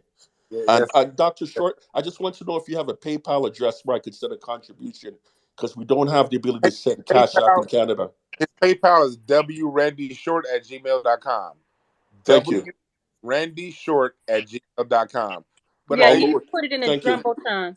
okay, You put it on the first slide in a jumbotron. all right. But to Thank but you. to be clear, when I talk about abortion, look, black people, we have no say in that.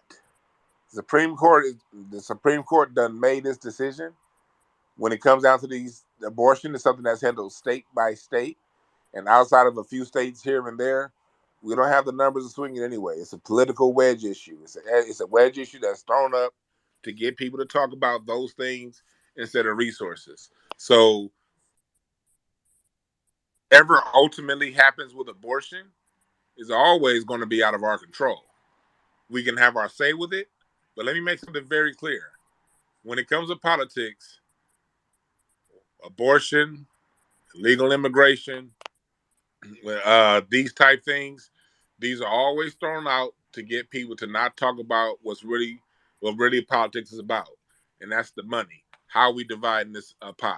Where's the money that I keep giving you motherfuckers in my sales taxes and all these taxes y'all taking out and all these fees? Where's that going? That's what we need to get back to focusing on. Where's the money going? When it comes down to abortion, that is a topic that people will always be split on. You will never come to a consensus on abortion. But let me tell you this. If you allow abortion to be the primary reason, your primary issue that you elect someone on, that means all the money that you putting up is gonna go to two rich ass white people and you ain't getting shit. Because that's all you talking about is some damn abortion and other shit. My thing on abortion is, do I want to see black babies aborted? Hell no. And I would prefer that the person that I'm voting for agrees with my stance on abortion. But if that person say I'm okay, I want all the abortions in the world, but black people, we cutting you a check tomorrow, then abort, motherfucker, abort, and give me my money.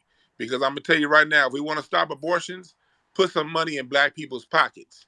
You ain't people. Black people abort because of economics, because a lot of people can't afford these That babies. part. If you put some money in my pocket, if Maxine Waters is bringing industry to South Central LA, then it's going to guarantee an employment. Black people be hired at the same rate that we're represented within that city, and then we get a particular amount of contracts that reflects our representation in the city, and black people from different industries are allowed to build generational wealth. Guess what? The other black people who aren't the managers, the ones who didn't get those contracts, they mommies and daddies are gonna get hired by the people who got those contracts, and they ain't gonna need no damn abortion. The government can say abort, abort, abort, abort, but if mommy and daddy are putting on an annual household income of 160,000 a year, they're not going to abort. They're probably going to have 10 kids. And they're going to train those kids because what's going to happen when we get our reparations? They kids are going to be guaranteed employment in these industries equal to the representation in the area that they live in. And they're going to have a check in a account the day they born because we got our abortions. And we got our reparations. And we ain't talking about no damn abortions. And if illegals come, what they going to do? They going to have to come and buy from us because we going to own where we live. So I keep my political conversation stuck on where the fuck is the money? Because the money is going to solve the rest of all that shit. I love that. I love that part. You said it 100% correct. If we get our money, we having all the babies. Okay? I want 10 more. I got one child. I've had an IUD since his birth. Okay? If I could afford it, I would have 25. I would have an orphanage myself. Aunt Glodine had 12 kids. John Henry had 15 because he had a whole nother family on the side. We ain't going to talk about that. But we had the resource, even though we didn't have the active, because we had our own areas and we had our own, we can afford to take care of it, even though we weren't rich. We ain't got an issue with kids. We got an issue with money. But go ahead. Before anybody else goes, Dr. Short is back under his cool. Yeah, at Salt Ministry is Dr. Short's shadow Let account. me get to one of the speakers, and then we're gonna get back to Dr. There was two speakers that didn't speak. We have Ray and Jakari. Let those two speak, and then we're gonna get right back to Dr. Short. So go ahead, Ray. Go ahead, Ray. I appreciate you. Can y'all hear me? Yes, sir. I'm gonna be really, really brief. This is mostly for the family, but if Dr. Short can answer that, that'd be great too. During that debate last night, Warnock would not endorse Joe Biden. What do y'all think that says for the state of the Democratic Party? And I land right there. Ooh. Well, you know why? He would look like a fool. If you saw, the one thing Herschel Walker did over and over and over again was he kept reminding people that we can't stand Joe Biden. He's a spaz. He's a screw up. He comes across as creepy and that he doesn't know how to keep his hands to himself. He's a failure. And he just kept beating that drum the whole time. Warnock, everybody's trying to keep Biden away. That's why they're going to take Obama down to Georgia. I mean, they're not sending Biden down there. There may be a riot if Joe Biden shows up. So they're sending Obama. Look, Joe Biden is a failure. He's clearly out of his mind. And basically, you have a corpse. Has this happened before? We had a racist president who's very similar to Biden, whose name is Woodrow Wilson. When he was dying and very sick, his wife was running everything like what I think is happening now. And he's being managed. Wasn't that going on with FDR too? Nancy Reagan did it for Reagan too. For Ronald Reagan. They've had corpses in the White House. It happened for Eisenhower, where he was super sick and had the heart attack. When you have people whose health is jacked up, then other people are running things. Warnock knows if he said Biden should run again when the man clearly isn't fit to be anywhere. In fact, I wouldn't want him in assisted living because he'd be touching the nurses. This is a man that used to swim naked in front of his female security detail. I mean, the family is wicked and depraved, okay? That's just a fact. And he's unpopular. And this is what people are faced with. Look at Herschel Walker. He can say he's going to support Trump. If you said Trump was 100 years old, these whiteys love him. Nobody likes Biden. And a lot of people fear Kamala. So basically, there's no light over there. Nancy Pelosi isn't liked. Schumer isn't liked. They don't have anybody that anyone wants, really. So as a result, you've got Trump, who, no matter what you say, got 70-some-odd million votes, no matter who he pissed off. And there are questions of whether the election was fair. Some people say it was fair. Some say it was not. But what we do know is Trump, who pissed off everybody, got 70-some-odd million votes. And wherever he goes, he pulls a crowd like Michael Jackson when Thriller was on the #1 for like 38 weeks in a row. He's popular with a certain segment of people. If people will risk getting COVID to see Trump, Biden can't even get his own family to come together around him. His dogs don't get along. Dr. Short, So, yes, sir. I want to drop a quick commercial break. Um, Dr. Short and I will be celebrating the Thriller album next or later this week on Twitter. We're doing Thriller 40. I'm doing the whole Thriller 40 series as the week goes on. Incense and Ashtrays next Sunday night. We're going to play every Thriller song, and I'm going to tell you background and history of every song. I'm also going to interview one of the background singers on the Thriller album, and she's going to talk about Michael Jackson from her perspective. And Dr. Short, if y'all think he's good with politics, y'all got to listen to this man break down music also. So that will be. Thank you so very much, Dwan. I'm here back from the grave. This is Michael Jackson, and I just want to say hello to all my fans. I just love all you so much. Don't kill the babies. They're going to buy my records, okay? So let them live. It's I just just really, died really. 58 times in 22 seconds. What? This is so great. That Thriller's the greatest thing. It was so wonderful. We had a beautiful marriage, Quincy and I, although I found out he tried to get paid once I was off by, the non-FBA doctor. He poisoned me, but I'm still here. So I want everybody to listen to Dwan B. He's really cool. He could lose some weight. I prefer to drink my drugs instead of smoke them. Oh, I want to climb a tree, Dwan. We're going to do it again. So I want everybody to show up. Ooh, I feel so good, so inspired. And to just, we're going to get a reparations check. I'm going to get my catalog back from Sony. Sorry, my kids are white. I didn't want them to die young. That's Dr. Short sounding like Michael Jackson, but looking like Greg Fillinganes. We gonna have a good conversation next week. We're gonna be breaking that down because, we also got, along with talking politics and talking about what we need to do to strategize. One of my strong theories is in life is we also got to celebrate our wins, because as humans we have a negativity bias. We always remember the trauma, but in order to go past the trauma, in order to rise above whatever we have going on, we usually think rising above means making everybody else our friend. No. Rising above means remembering what you did great and expounding upon that and focusing on your greatness. Because as you focus on your greatness and remember your greatness, you strive towards more greatness, and you compare yourself now to your greatness, not with the bottom of the barrel. And the issue of Black America over the last 40 years, we compare ourselves with our thugs and degenerates, and not the best of us. And we have more that's doing right and doing great than we have that are degenerates. But we got to focus. Dr. Short, I'm gonna let you finish. And I'm gonna get to the rest of the people that I want to get to the people who are speaking. Again, if you're speaking, make your comments brief, because yes, me and Dr. Short, we are dominating the time of the conversation. We just hear what y'all got to say real quick. We're gonna respond to it, and that's just the kind of the way this room is going tonight.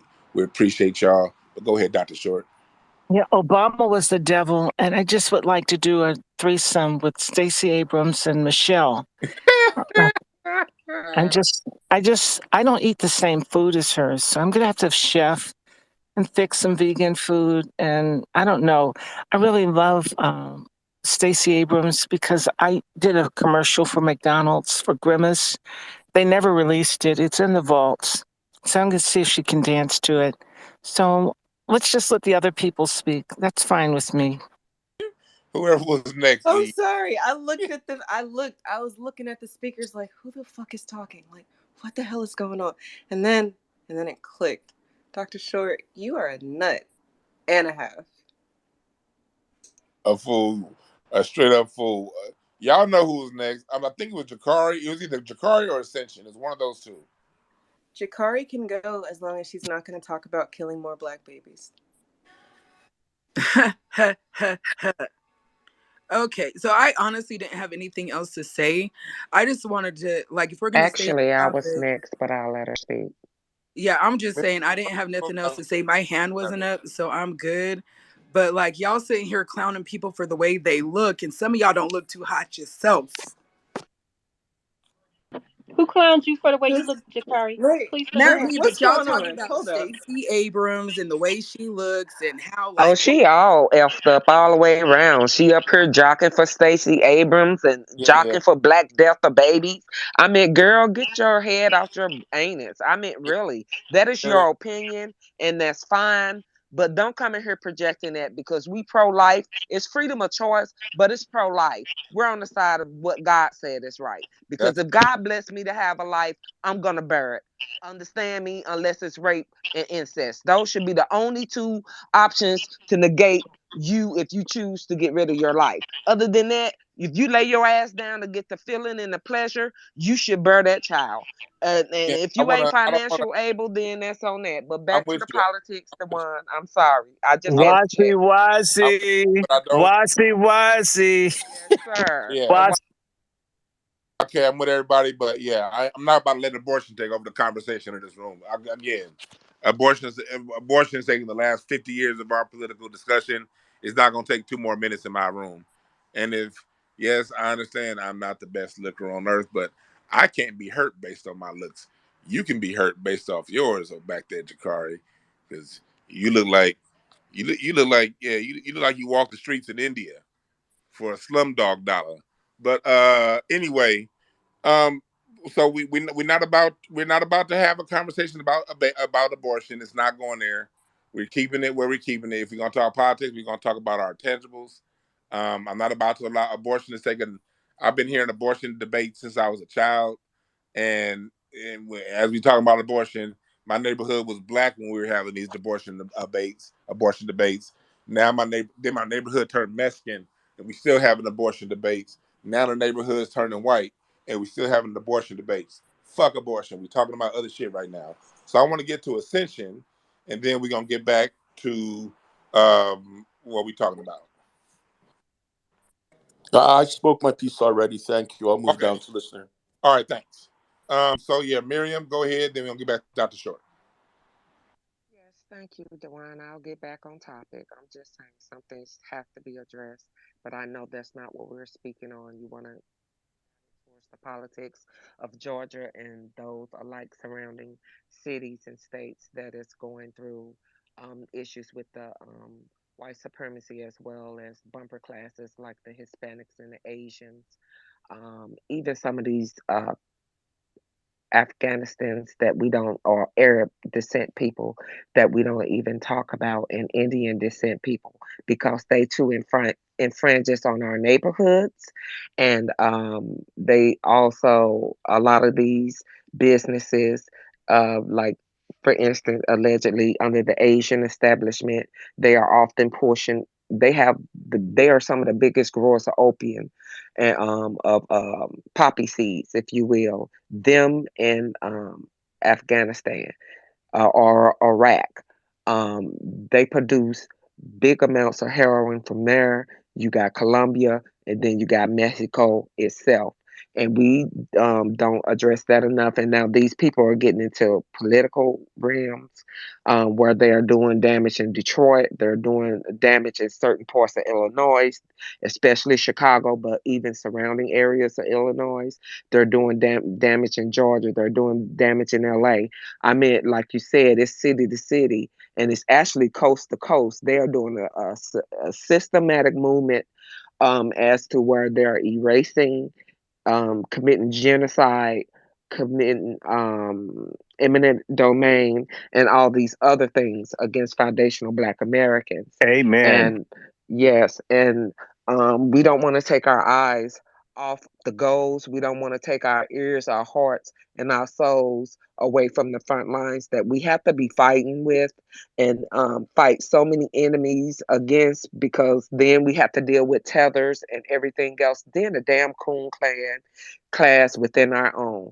So I know we can do it. We're a mighty spiritual people. We're designed to do it because there's no others on earth like us who could do it. Anybody else under these circumstances would have been met their demise and not repopulated a long time ago. We are truly a special breed, and we have to keep our eyes on the fact that it starts locally, and then it starts through your state, and then federally, and then throughout the congressional electoral government. So we really do have to form our own, put our resources together, do our research, and it's nothing we can't do because we already have done it. We ran black towns, um, black policing, militia, and getting back into our forming, even if we have to grow little bitty raised um, garden beds in your basement on your windowsills or a little patch in your backyard.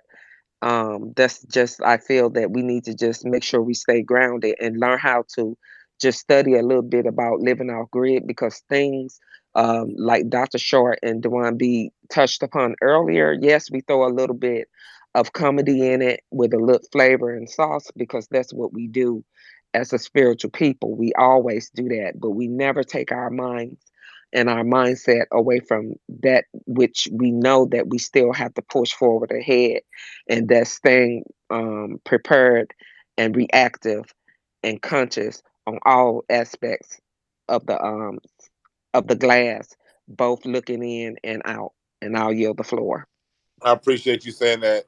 I appreciate you saying that for real, because that's what we do with Dr. Short and I. Look, if I'm gonna spend my time doing something, I'm gonna have fun while I do it.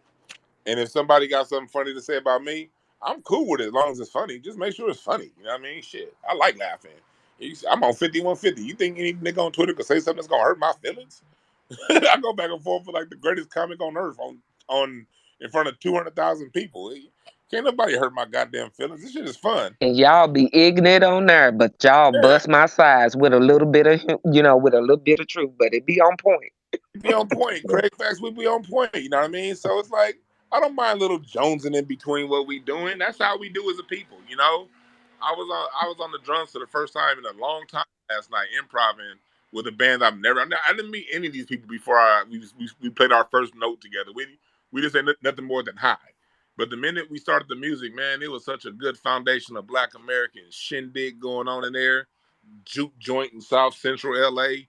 We even had the great Tashina Arnold from Martin. She came down to South Central in the middle of the hood, and she came down to watch me play. And then she jumped up on that mic and sang her ass off. Man, I mean, these people that are on the R&B charts right now, they wish they could sound like that sister. But that's what we are as a people, man. We come together, no matter what's going on. We may talk some shit. We may disagree on certain things or whatever. But when it's time to come together, man, we gonna have some fun. And even when we talking about some real stuff, we still gonna have our fun. People make it seem as if you can separate. No, like Neely Fuller says, the white supremacists make practicing white supremacy fun. Hey, I mean, Brother Dewan, I have something to ask you, go and ahead. maybe somebody can help me. In my research, if you leave an IUD inside too long, it can get stuck there. I mean, that's not advisable to have an IUD in the same place for 10 years. That could sterilize somebody. And I'm I've been just in saying. medical for 15 years. You're 100% right, Dr. Short. That's why women are suffering with cervical cancer and becoming sterile and all that. Keep white people birth control out of your asses. That's all I'm going to Okay, say. so Sister Miriam, you heard someone said they had an IUD for 10 years.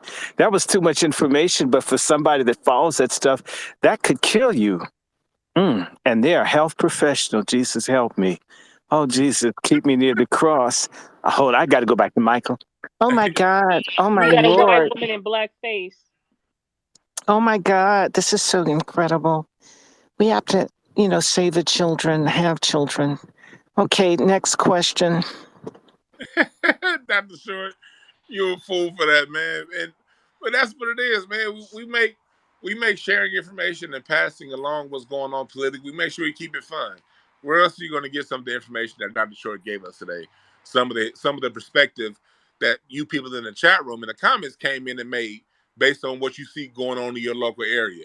This is where we come together, talk about these things, have a little fun, but we keep it on topic because one issue that we've had here in Black America far too long is everybody gets a chance to speak, and then when somebody comes along and says something, it goes off in that direction and never gets back to the topic of discussion. That's not that I'm going to allow here, because when we have something that we're talking about, it's going to be pertinent to what we're talking about, and I want to be very clear because I know how politics works. People have certain issues that they're 10 toes down about, and I get it. But here, when it comes to abortion, I'm not for it, but I'm not against people who are against it. But I ain't gonna talk about it. I am not for illegal immigration. I'm against immigration. I'm against a lot. I'm against that kind of stuff. You know, when it comes to the LGBTQ thing, at one point I let these Democrats get to me when I was in college, and I was like, okay, it's cool. So what that they get married? And I still ain't tripping on them getting married. Cool, y'all can get married, fine. But y'all got y'all right to get married now. You've been taken care of politically. Now get the fuck out of my politics and let's get back to the money, because my focus when it comes to politics is the money. Who's getting the money? And when I see Asians getting money while we're talking about abortion, that's the problem. When I see immigrants getting to come to this country, get Section 8 housing, get guaranteed employment, training, and opportunities to open up businesses while we're talking about abortion, that is a problem. And I will not allow this discussion to get turned to none of that nonsense, because we got real problems. I worked in the schools. I worked as a child advocate here in LA for years. And I was in these schools in South Central LA for well over 10 years. And all I got to see is every time I'm going to these elementary schools, and instead of these elementary schools having adequate books and resources for these children, they had a white line making our babies in the first and second grade, if they deviate from the white line, they get a punishment. Training their little minds for prison, not for being astrophysicists. That's an issue. Our black boys getting stuck in this special ed system, this whole IEP fraudulent system, that children who truly have Down syndrome, children who truly have autism, they got to fight tooth and nail to get an autism diagnosis and get resources that are federally mandated be allocated to them so they can learn in a way that's good for them. But I have black children who got in a fight in the 5th grade, getting stuck in these non-public schools, and they're over here getting the same curriculum every year from the 5th grade through the 10th grade. And this is going on in real life, and we talking about some damn trans read in schools and all these damn political wedge issues that they throw our way. Damn them wedge issues. Let's talk turkey. Let's talk about what's going on. Let's talk about where this money is going to get allocated. Let's talk about our abortions as the first thing, and then everything we going to get after that. And that's what the conversation I have. I don't take anything personal. I don't take anything, if I don't agree with you guys, I don't take that personal. I respect our disagreement. And because at the end of the day, you had your life too. You got a reason you drawing your conclusions based on the life experiences that you've had. And who am I to say you shouldn't think the way you think? Because I'm not someone who's lived your life experiences. But I am here to say is I'm 10 toes down in mine, and I get down how I get down, and that's just how it is. And we do this all, and we do it with respect, and we do it with love. Dr. Short, I want to get back to what you got to say, and then we're Oh, going to yeah. go to the next speaker. Well, just all I want to say is, I don't know what I ain't been looking at the screen, so mine's y'all handle the speakers for me, and then let me know who's next and all this stuff, because I'm not really looking. oh, okay, y'all know my posture is fight coons and pork chop feminists, faggots, simps. Just be against traitors and fight anybody else bothering us. And again, that was the greatest show on earth, to watch two ignorant black politicians try to outlie each other for their white handlers. It was sort of like that Spartacus movie where the black man and the white man are fighting each other in the gladiator ring to one. It was kind of funny. Look, guys, it doesn't matter what they do. What matters is what we do for ourselves. And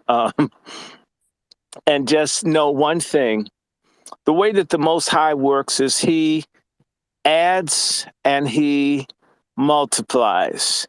Anything that's adding to us, multiplying us, is of God. Anything that subtracts and divides is of Satan. It's of evil. So anybody promoting anything that diminishes us is working for the enemy. I don't care what they call themselves. I don't care about their sex, their region, their profession.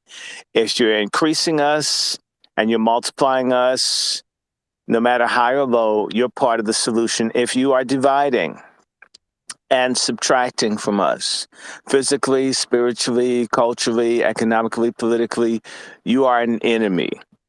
It's a real simple way to look at stuff. Okay. Next question, please. Yeah, if you down there, you want to speak, hit the request button. The mods will allow you to come on up. I keep saying mods. We ain't on YouTube. The co-hosts will get you to come on. I'm used to being on YouTube. Shit. The Twitter space thing.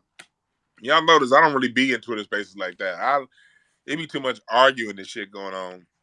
Niggas arguing about shit they ain't never gonna change their opinions on. So if I ain't gonna change my opinions, you ain't gonna change your opinions. What the fuck we talking for? That's how I get down. But at the same time, so this ain't one of them kind of rooms. This is the kind of room that we want to exchange information. We want to pass information. You got questions, ask your questions. And I haven't even asked Nikki or Eve. I want to hear what y'all got to say. Y'all got any opinion? Because I know y'all, look, just Eve and Nikki be over there being quiet and shit, moderating other people's rooms. But these are some when they finally speak, they be having some dope shit to say too, and I love your feminine perspective, because as men, I like to always know what the women who have their heads on straight, what they think, because y'all know how this media is. This media only bring the screwball women on TV. I know the women Yes. I see on TV. YC. I like to know what the real black women who live in real ass cities, dealing with real ass problems, With real ass children. YC. Exactly. So Nikki, Eve, please, I want y'all both to say something about what's going on, because y'all got a dope, interesting perspective yourselves. YC. I really don't have a lot to say because I've been talking about this for like nonstop. In all honesty, I just felt like, how do I say this nicely? I feel like they found these aren't. I would never just vote for.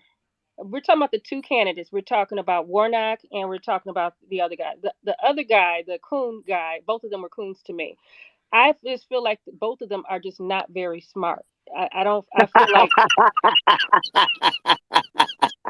I just wouldn't vote for either one of them. I just wouldn't vote. If I have to, let's say I lived in Georgia and I had to vote Republican to send a message to the Democrats, I maybe would lean that way. But I just couldn't see myself actively supporting either man. Well, what about Grimace?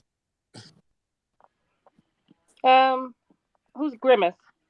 Stacey Abrams. Oh, see, she's trash. She's just pure trash. Everything that comes out of her mouth is a lie. She lied and said that she spoke up and she supported reparations. She never did. She won't win, and she's gonna be on the same stuff that she's been on. I don't even think that she's anything for anyone to have to worry about. Well, she's got an achievement. I heard she's going to get a Nobel Prize after she gets her gastro. You ain't. That's hilarious. Because every time I see Stacey Abrams, I hear that song. Here we go, climbing the stairway to heaven. I actually think about the Bertha Butt. Sorry, I did that. Sorry about that. It's all good. It's all good. It's all good. Dr. Short be saying some shit that make you laugh so goddamn hard you push buttons. We got Juicy Genius up in the building. I salute to you and your work too. I like the way you organize, and I like the way the room. The Juicy Genius always has her. I love Juicy. I love her too. Juicy. I feel safe if I go into a room. Genius is that Juicy. Yeah, it's like if I go into a room that Nikki or Eve is moderating, or a room that Juicy's in, I feel safe, because I know cause I'm not about to go into a room where people be arguing. And the arguments I hate the most is anytime you always got that one black dude that's like, "Hey, brother, know what I'm saying, brother? No, brother. Anytime you hear You niggas say, mean you talking about that word I used to be? Talking well, about the bastard I'm bitches, the talking about niggas that don't got no I'm daddies, talking that about don't have no brother dudes. self control. No. I hear that. I'm talking about these brother dudes. Anytime you hear a black dude just keep saying brother, that brother ain't talking about shit. And so when I hear that brother, I know to leave the goddamn room because whatever y'all arguing about ain't gonna lead to no constructive result. So I just want to say I appreciate y'all. You know, as men, sometimes ladies, y'all can hear us talking about these wenches and these ratchets and but what's been happening really over the last 10 years, but especially over the last 3, the women with their heads on straight have finally been speaking up. But Yes, Lord. because before, yeah, Wazi, Jesus. before 3 or 4 years ago, the black women with their heads on straight were always the majority. But y'all just look at them chicks that ain't shit, running their mouth, and y'all just go, mm.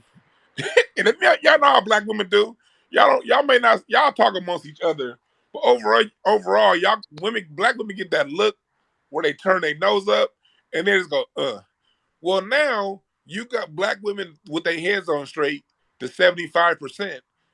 You guys are not doing that anymore. You actually speaking up. So as black men, I want to say, And we want to salute you for regulating the pork chop feminists.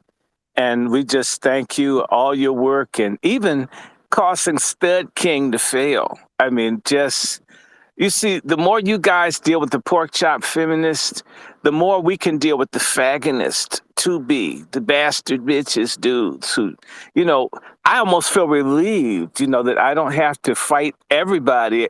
Then we can work with the stupid coon and a sausage biscuit Negro, the kind of person, the kind of Negroes who have all the burns because they forget that they've got weed in their hand.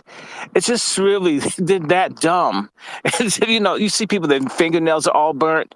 I mean, don't you remember that you had a joint in your hand? The shit was small when you started. Where do you think the flame was going to go? And it's probably white people's fault when the thing burns them. Anyway, they I'm still sorry. got their cell phone bill in their mama's name. Them kind of niggas. Yes. And on top of that, they get their condoms from Planned Parenthood when those shits break.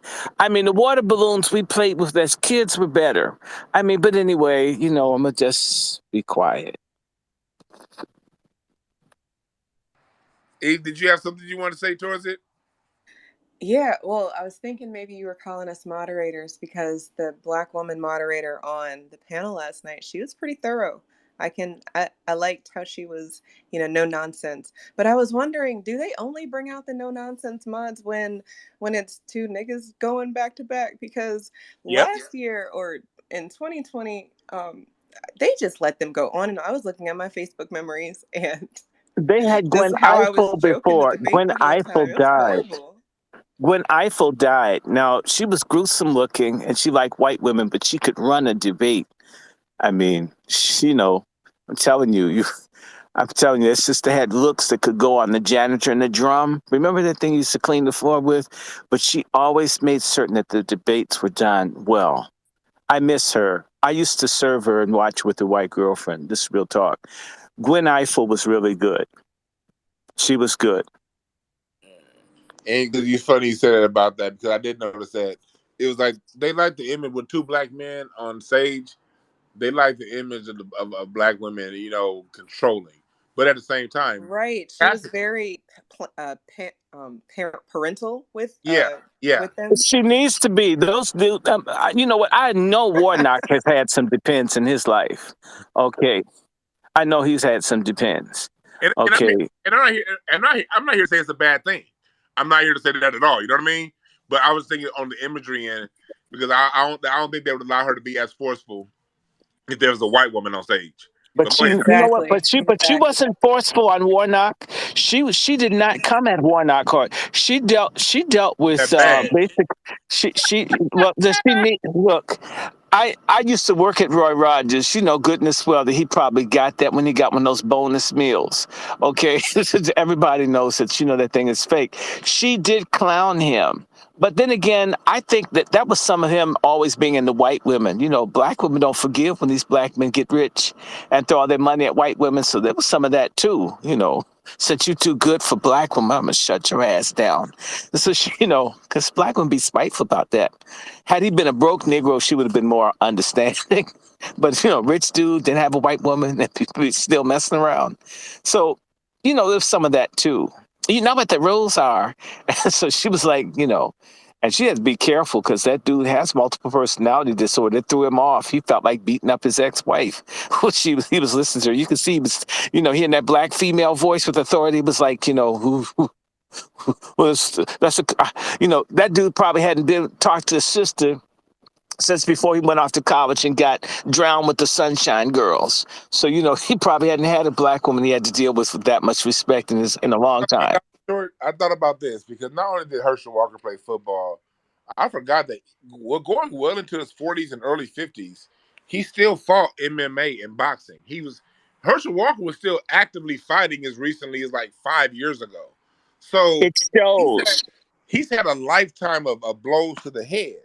And the fact that with this guy right here, who's basically been a dumb jock his whole life, can stand on the stage with someone who's been groomed for politics and who's a former and actually current black preacher, that right there, to me, just image wise, with like it's fun, and I want to tie this point in. It was fun. It was funny to watch. It was hilarious, but I just as a black man, I'm like, wow. Well, all those black male geniuses, great men down there in the state of Georgia, this is what we got representing us to the world. But that's what. Well, basically, you got a Democrat and you got a Republican that can't tie two words in together. Because you got Diamond and Silk. Get the causes, but I'm just trying to say, overall, just in 2022, that image right there of black men being on TV was sad. I get where it comes from. I get all the politics around it. I get why it's happening. It's funny to watch, but to see some shit like that, it's like, goddamn, that's But like. it's like Diamond and Silk. I mean, it's a male Diamond and Silk. You still got two cheap people. I mean, well, think about it. You got it. It's all you have everywhere. You got Clandis Hohen. That's what I call her. Don Woman. You've got clowns everywhere. You've got, what's her name? Fraud Reed. She looks like Don Cheadle with the chemical pill and the weed. I mean, you have all of these gruesome people everywhere. You've got Al Sharpton, who looks like he survived HIV. I didn't say he had it, but God, he looks strange. But you have all these weird persons. You just do. Come on, y'all. I'm just being honest. I do want to say this, though. I want to salute the family out there because y'all really supported my crusade against Fox Soul. For those, and again, speaking up to the black women that are out there and the black men, Fox Soul, for those you don't know, they tried that bullshit with me by bringing a trans on the camera and didn't let me and Dr. Omar know that we were talking to a trans. So last week they called me and gave me the opportunity to come on and have a follow-up show talking about what's going on, should trans identify themselves. They ended up not using me because they thought I'd be, they basically told me that they thought I'd be to a lightning rod. They was basically scared of a player.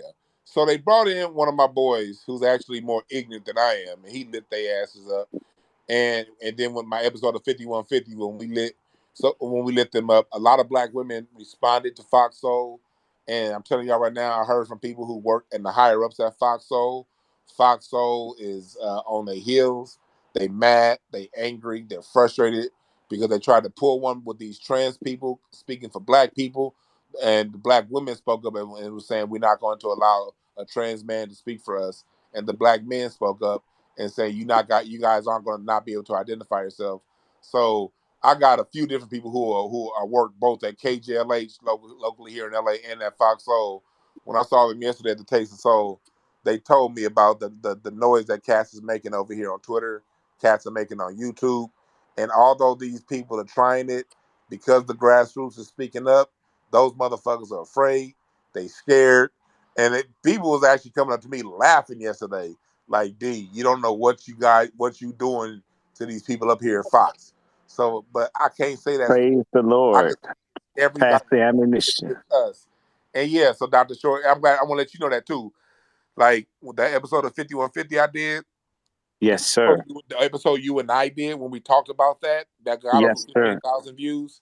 And Yes, sir. and my follow up with Mark Prince, the person that they use, and Quan, can you put that up in YouTube? That one, the episode I had with Mark Prince. My follow up to Fox Soul's fuckery had twice the views of their actual show that they did on it.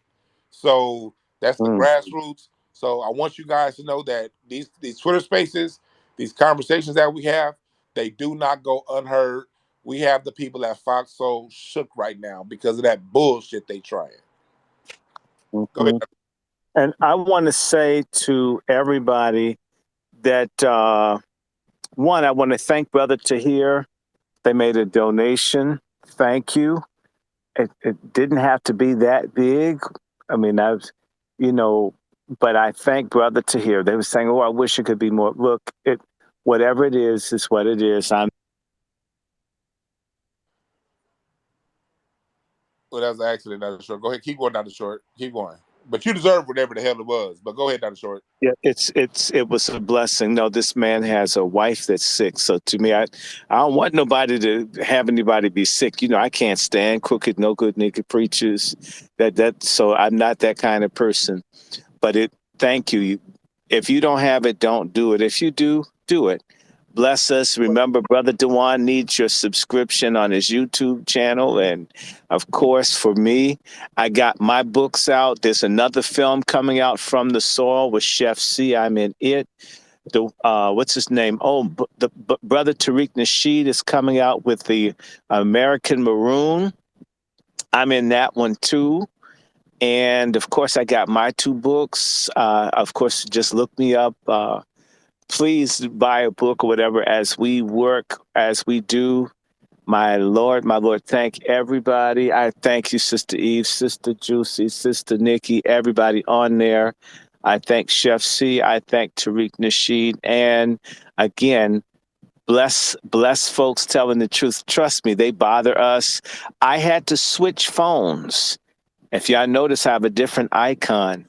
I keep 2 or 3 phone lines because they literally attack your phone. They attack your computer. And I'm serious. Sister Eve. I'm gonna let you finish, but I see Black Alpha and Juicy down there. Salute to y'all. If y'all want to speak, request, I'd like to hear from you. Black Alpha, I love what to say. Juicy So is at an event right now, and she says her background is loud. She may be able to speak, but just to let you know that if she is able to speak, it's going to be noisy in her background. Okay. And All Black, right. if you can speak, I'd love to hear your point of view also on this.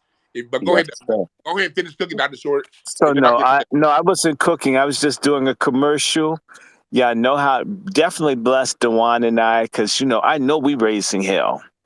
And of course, I always tell folks, drop me a piece. My research, I always need books and things. I'm at Dr. Randy Short, DrRandy Short. That's the Cash App.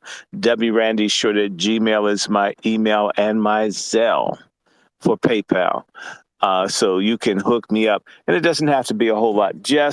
We need, like every army, we're an information army, and people need to understand the greatest weapon of war these days, it's soft.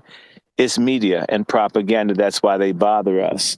So I have multiple phone lines because they mess with. Eve has worked with me just a short time. We are constantly having problems. They do not like what we're doing. They understand, if you know the history of the penny press, maybe I'm going to have a conversation about that, Brother Dwan, where we talk about how white folks, with their small social media, the penny press brought about the American Revolution. They're very terrified of what we're doing. And so every time you help, it may seem like it's small, but look at what Dwan did to the trans at Fox Live. Those people having problems.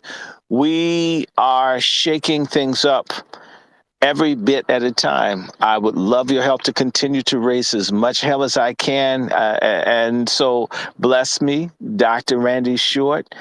Doesn't have to be a whole bunch, but I have a huge following. If everybody put just a teeny piece, it just helps make things work. And Sister Eve and I had a great show with Ray Fontre. We got to bring Ray Fontre in here, who used to work with Betty Wright and Marvin Gaye and Van McCoy. Dewan, you need to have him. He was with Van McCoy and Don Covey, who used to write for Aretha Franklin. Those are the kinds of friends I have. An elder brother. So anyway, let me stop. Come on, y'all. Let's come back to Georgia and Warnock and Herschel Walker. Oh, In fact, you know what? Warnock would like him if his name was Hershey Walker. But, you know, anyway, let me stop. Hershey. He look like Warnock do look like he got dookie stains in the sheets. But He does. but And you know what? Hold on. Let me do this. Did y'all hear that Hershey, Pennsylvania listed they listed Stacey Abrams as a domestic terrorist? They're afraid she's going to attack their factory. oh man.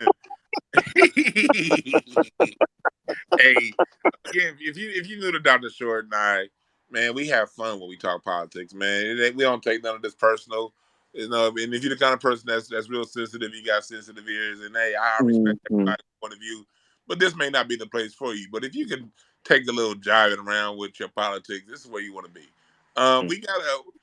We've had a lot going on. We're talking about what's going on in Georgia. I do want to open up because next up we got Black Alpha. I want to say this, man. Every time I'm in one of Black Alpha spaces, you know, Black Alpha got a way of speaking that make you feel good. You know what I mean? It's like when you listen to Black Alpha talk, it feel like no matter what's going on at the end of the day, you know, when Black Alpha talk, it's like when you drink that cold glass of water on a hot day. It's gonna be all right. You know what I mean? So I want to say I appreciate you, brother. I appreciate your positivity, your information, and how you and your point of view on things. That's why I want to hear what you got to say when we're talking about. Go ahead, Black Alpha. Hey, peace and respect, man. I appreciate that wholeheartedly. Salute to you, brother Dwan. I'm an avid watcher of your YouTube channel, family. You know that. I'm locked in every single time you air. Much salute to Dr. Randy Short. I follow and learn a lot from both of you brothers. Salute to both the co-hosts, the two queens that are, the co-hosts as well. Everybody's doing a great job. I say this, I want to make this point to everybody is, I want to piggyback on a couple things that were said. Everybody has a role to play and everybody's playing their role to the degree. I don't care if you got 5 followers. I don't care if you're on the internet, you off the internet. I don't care what you're doing. We are all a part of this family tree. And without one, nobody moves. We got to move collectively as a unit. And that's what I'm proud because this is what I'm seeing going on right now today. Sometimes people put out this division and say, we here, we doing this, we outside, you ain't. It doesn't matter because a lot of people do work behind the scenes. Some people do it in front of the scenes, in front of the camera. It don't matter. As long as you're getting it done, that's the only thing that pays dividends. And that's what I'm appreciating. Now I was driving down here because I'm in Georgia right now, family. I'm in Savannah. And, I was down here where the debate and stuff was occurring. And there's a lot of things going on. It's really like all eyes on Georgia because you see what they're trying to do to, elaborate on a lot of the points you brothers made is that down here in Georgia, you're starting to see a clean sweep where they're trying to literally send in a lot of infiltrators and they're trying to remove Georgia, in terms of being a black mecca, a black power. We have a lot of stronghold here and we're doing a lot of powerful things down here in Georgia. And they know that. They're very aware of that, and they want to make us, second, third, fourth, fifth class citizens down here because they understand the power of when the people down here get on accord and the people down here get to moving real in the genuine fashion. That little debate or whatever the other night or whatever you want to call it, that was a farce. It was a joke.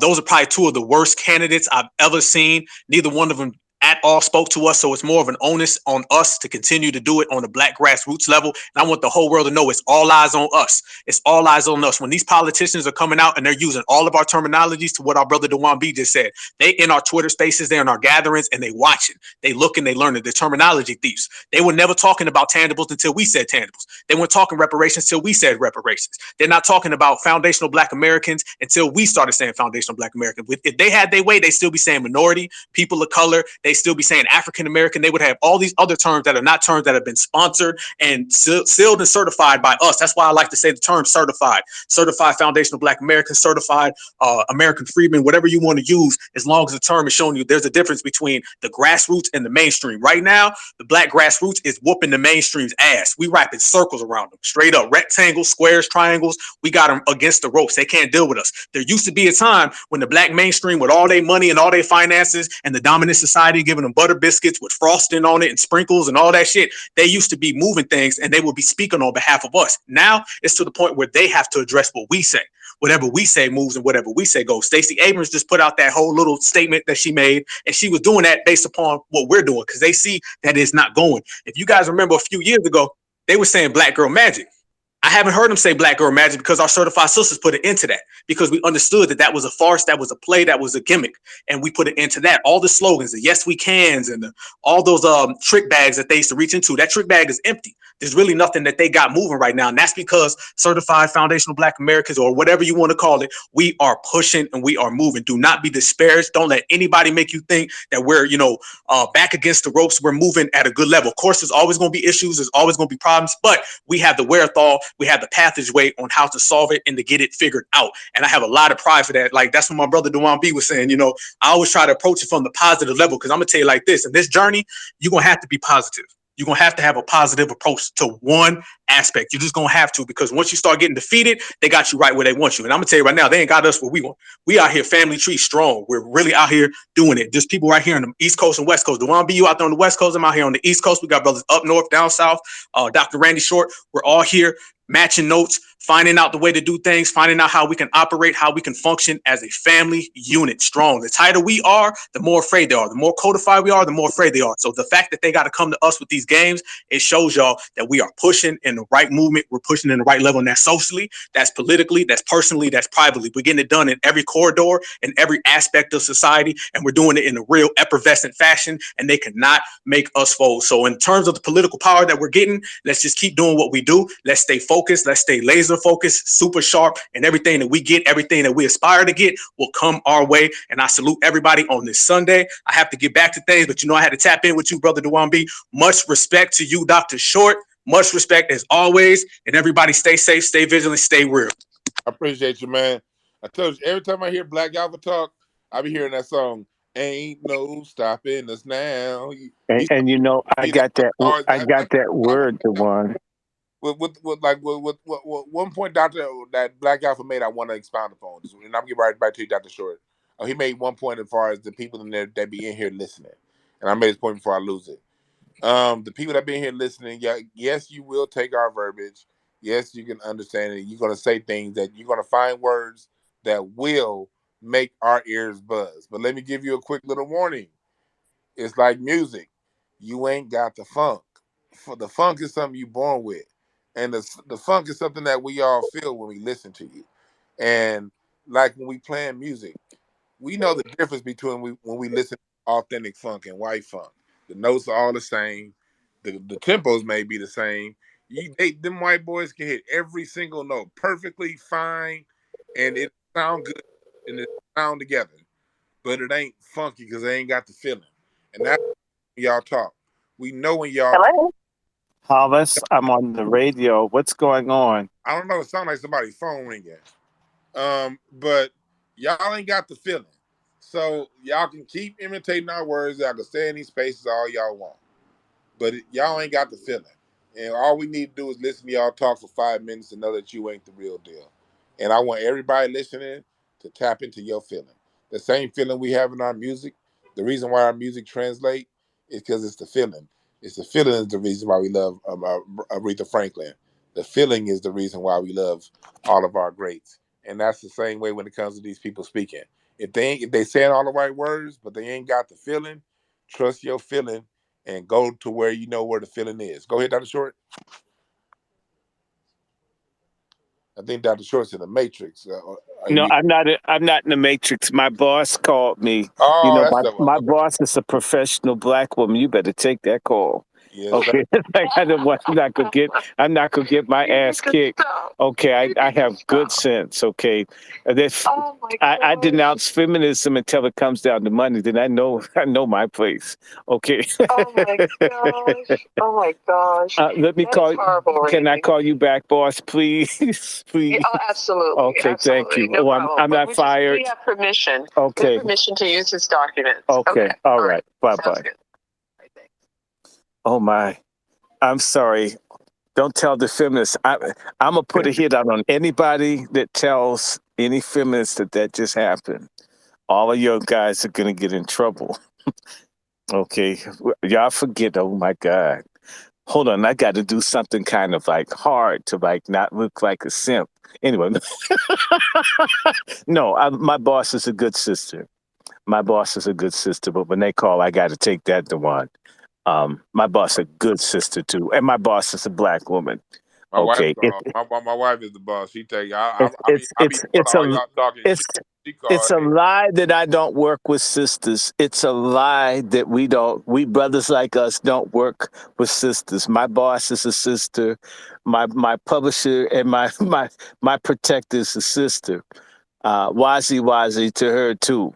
Now, anyway, Brother Dwan, I was just going to say as we deal with this, that what the brother was saying about Georgia, and I'm saying they're trying to do this all up and down the East Coast. The lady whose voice you just heard, she's the one that's running Dr. Oz's campaign. Dr. Oz is pro-black, and he's better than the crazy one that needs a computer to hear and talk.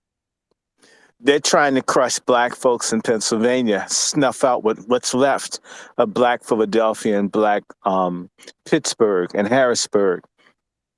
And so we're under attack everywhere on the East Coast. We got to wake up.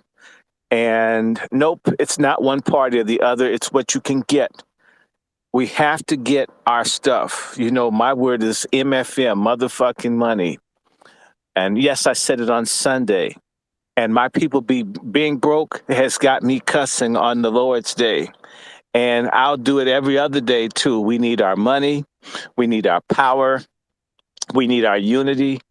And they are coming for us. By the way, y'all need to understand that COVID has decimated a huge segment of a population of people that oppress us, whether they say it or not. That's why they're moving all these people in here, because they're afraid. We're the second, if not the most important population in this country. They're very much aware of it. That's one of the things I'm asking people to like break down and send me some donations, because there are a whole bunch of books out now. In fact, that's what I want to start sharing, where different scholars are talking about the whole cause of the American Revolution is black people. Black folks running to Mexico is what caused the Mexican-American War with the Spanish. We're so pivotal to this country's history, and we've been taught that we're marginal and that we're not critical, but we are this country, but without receiving any of the benefits. That's why there's such resistance to us getting what's ours, is because we would truly be free. The only real thing that these devils own is our bodies and souls when we let them. We need to be economically and politically free of them. And that includes Second Amendment. That's the one thing I will say about Herschel Walker. He wasn't holding off of anybody having guns. We absolutely need as many as we can get. It's going to be rugged the next few years. And on top of that, now that there are millions of people in this country that don't mind killing us, you heard about the white man killing black women in Kansas City and no one doing anything about it. We're going to have to do what used to happen in Georgia and every place in the South. You need what we should call, they used to be called union leagues, where armed black men and black women protected themselves from the police, from the racial terrorists, and everybody else. It's going to get rough up in here. And if this economy collapses, if you think these people won't kill, burn, I mean, they don't even report these stories when black folks get killed anymore. You can tell when all of a sudden the story disappears, they don't want us to understand how deeply we're under attack. And perception is reality. If they manage your perception of the attack that you're facing and you don't sense it, then you're like the boiling frog.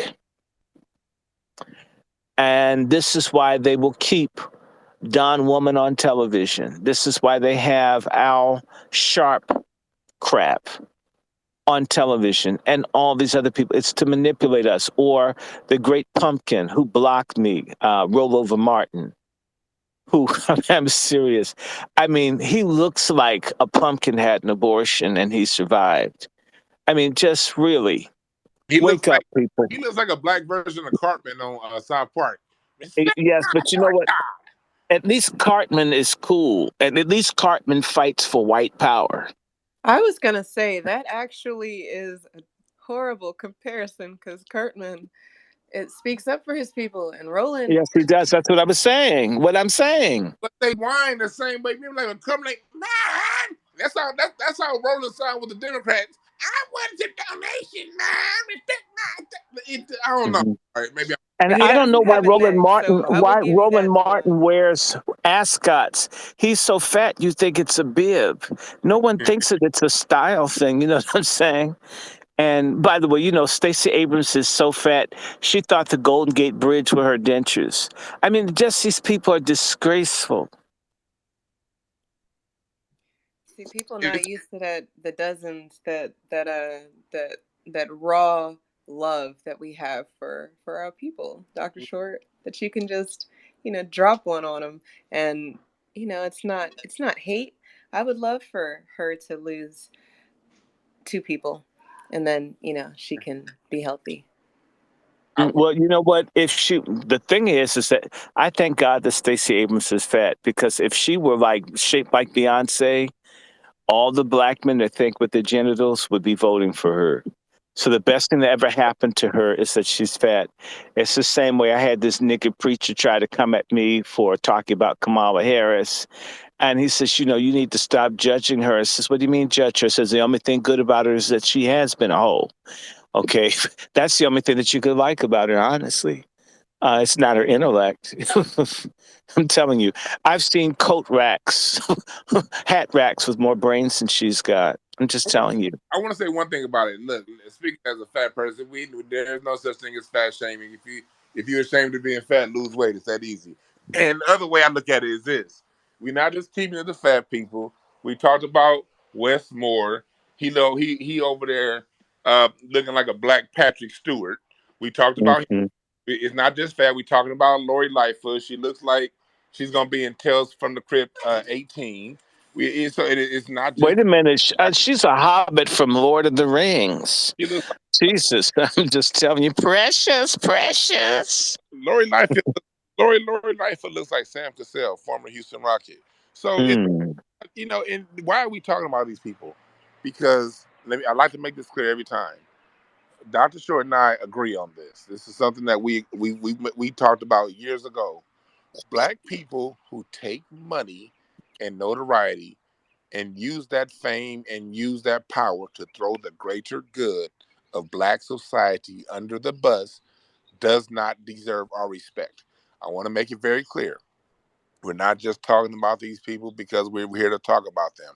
We're talking about people who, once they got in control of the levers of power, or once they got in front of the camera to debate to get in control of the levers of power, they don't speak up for us. They speak up for interests that are against us, and they're anti-black in their action. These are the people that we marginalize. And why do we marginalize them? We marginalize them because they marginalize us as a whole. We do not, and I'm going to speak for myself, I'm not one of these black people that think just because that one black person over there won, that's somehow a win for black society. It is only a win for Yes, society. because you tell them that big lie. It's only muting myself. Oh, hello, can you hear me? Can you hear me? Dr. Short, my bad. I'm over here. I see someone got their hands up. My bad. I'm gonna get to y'all speakers. I'm over here hitting shit. My bad. But can y'all hear me? Because I know I muted my. I thought I was talking. We can hear you. I know you dropped the blunt, but Yeah. it's okay. Uh, And that's disrespectful to us. yeah. I'm halfway through my third blunt right now. Since we've been. Oh, well, oh But, my God. What you were saying, Brother Dwan, is I want to finish it off, and I'm gonna get right back to you. Then I'm gonna get to them. I just want to say this. That's what our intention is. We care about black people, not one nigga winning. Go ahead, Dr. Short.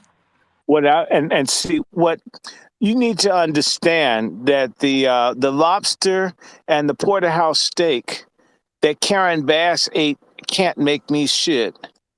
I've got to have the lobster and steak too, or my belly's gonna grumble. And we have to stop living through vicariously, feeling good about the ebony set boule people who are living good off the struggle that we all engaged in, and they don't share the proceeds.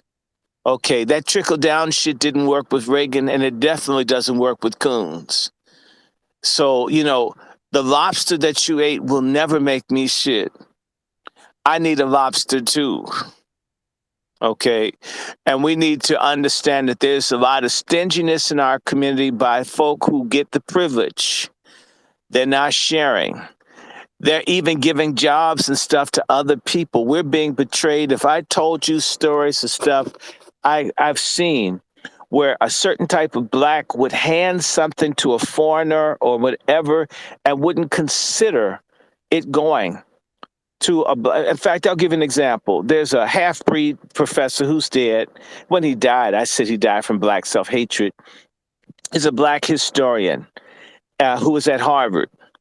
And the way they set it up, they had this library, a special collection on black books. Really, I mean, I'm very familiar. I'm into books. And they made certain that people who were Chinese that couldn't even speak English got the work study jobs to manage the black book collection. How the fuck is that possible? I mean, I'm thinking I had to go out and get something stupid, and yet I'm at one of the best schools in the country, and I get bypassed by a Chinese person that doesn't speak English, that hates black people. I mean, I have a degree in this, and I couldn't be considered. And it was a black person who's half white who gave it to the Chinese. And I'm like, wow. And there's nowhere to go. That's just the way it is. The injustices I see, that these illegals get money to cut the grass and all this other kind of stuff, and they get trucks and all of that, and the black folks use their own lawnmowers, and they get procurement. These illegals can cut fruit and sell water, and the police won't bother them. They've arrested black youth for selling water. Get mad if they rob people, but if they try to do something constructive, beat them up and throw them in jail. Right here in D.C.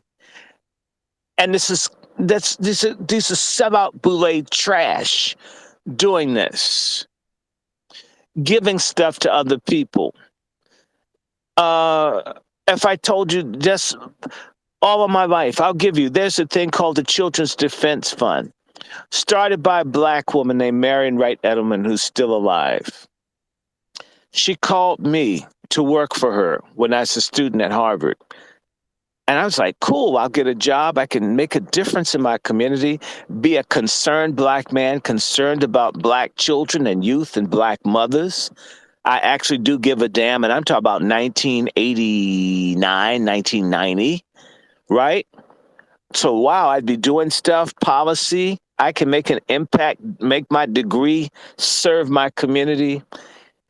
But this lady had hired a bunch of whites under her who made certain that black people couldn't get into these institutions. So this woman had gotten funding to do stuff to help, in particular, black folks. And between the white racist and the black feminist, I didn't really get an interview. I got blocked. I would just happen to look the other day to look at the board of the Children's Defense Fund, and there wasn't one black American on the board. Not one. So a black lady working in Mississippi creates something, and then it ends up in the hands of Asians and Latins and everybody else. That started with me getting screwed back in 1991. And what? I'm thinking a Harvard degree counts for something. The head of the corporation wanted me. That should have counted for something, but it didn't.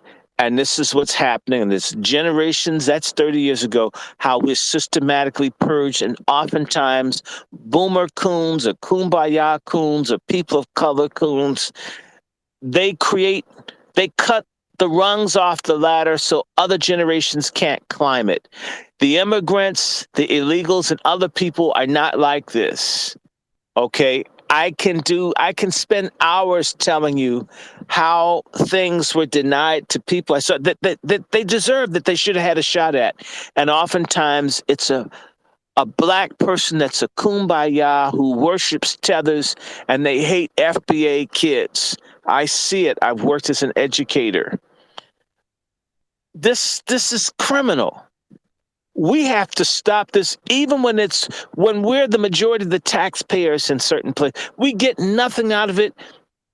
Everything goes to everybody else. This is a decision for racial suicide and for our extermination being made by people who grin at us, who go to church, who know better.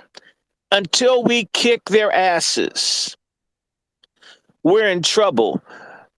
I challenge you, because a whole bunch of black folks don't like history. You need to study white folks' history. You need to study what happened just before the American Revolution, how when they got on code that black people weren't going to get free and that they were going to wipe out the Aborigines and they were going to take the eastern part of this continent, that anybody that didn't get on code caught hell.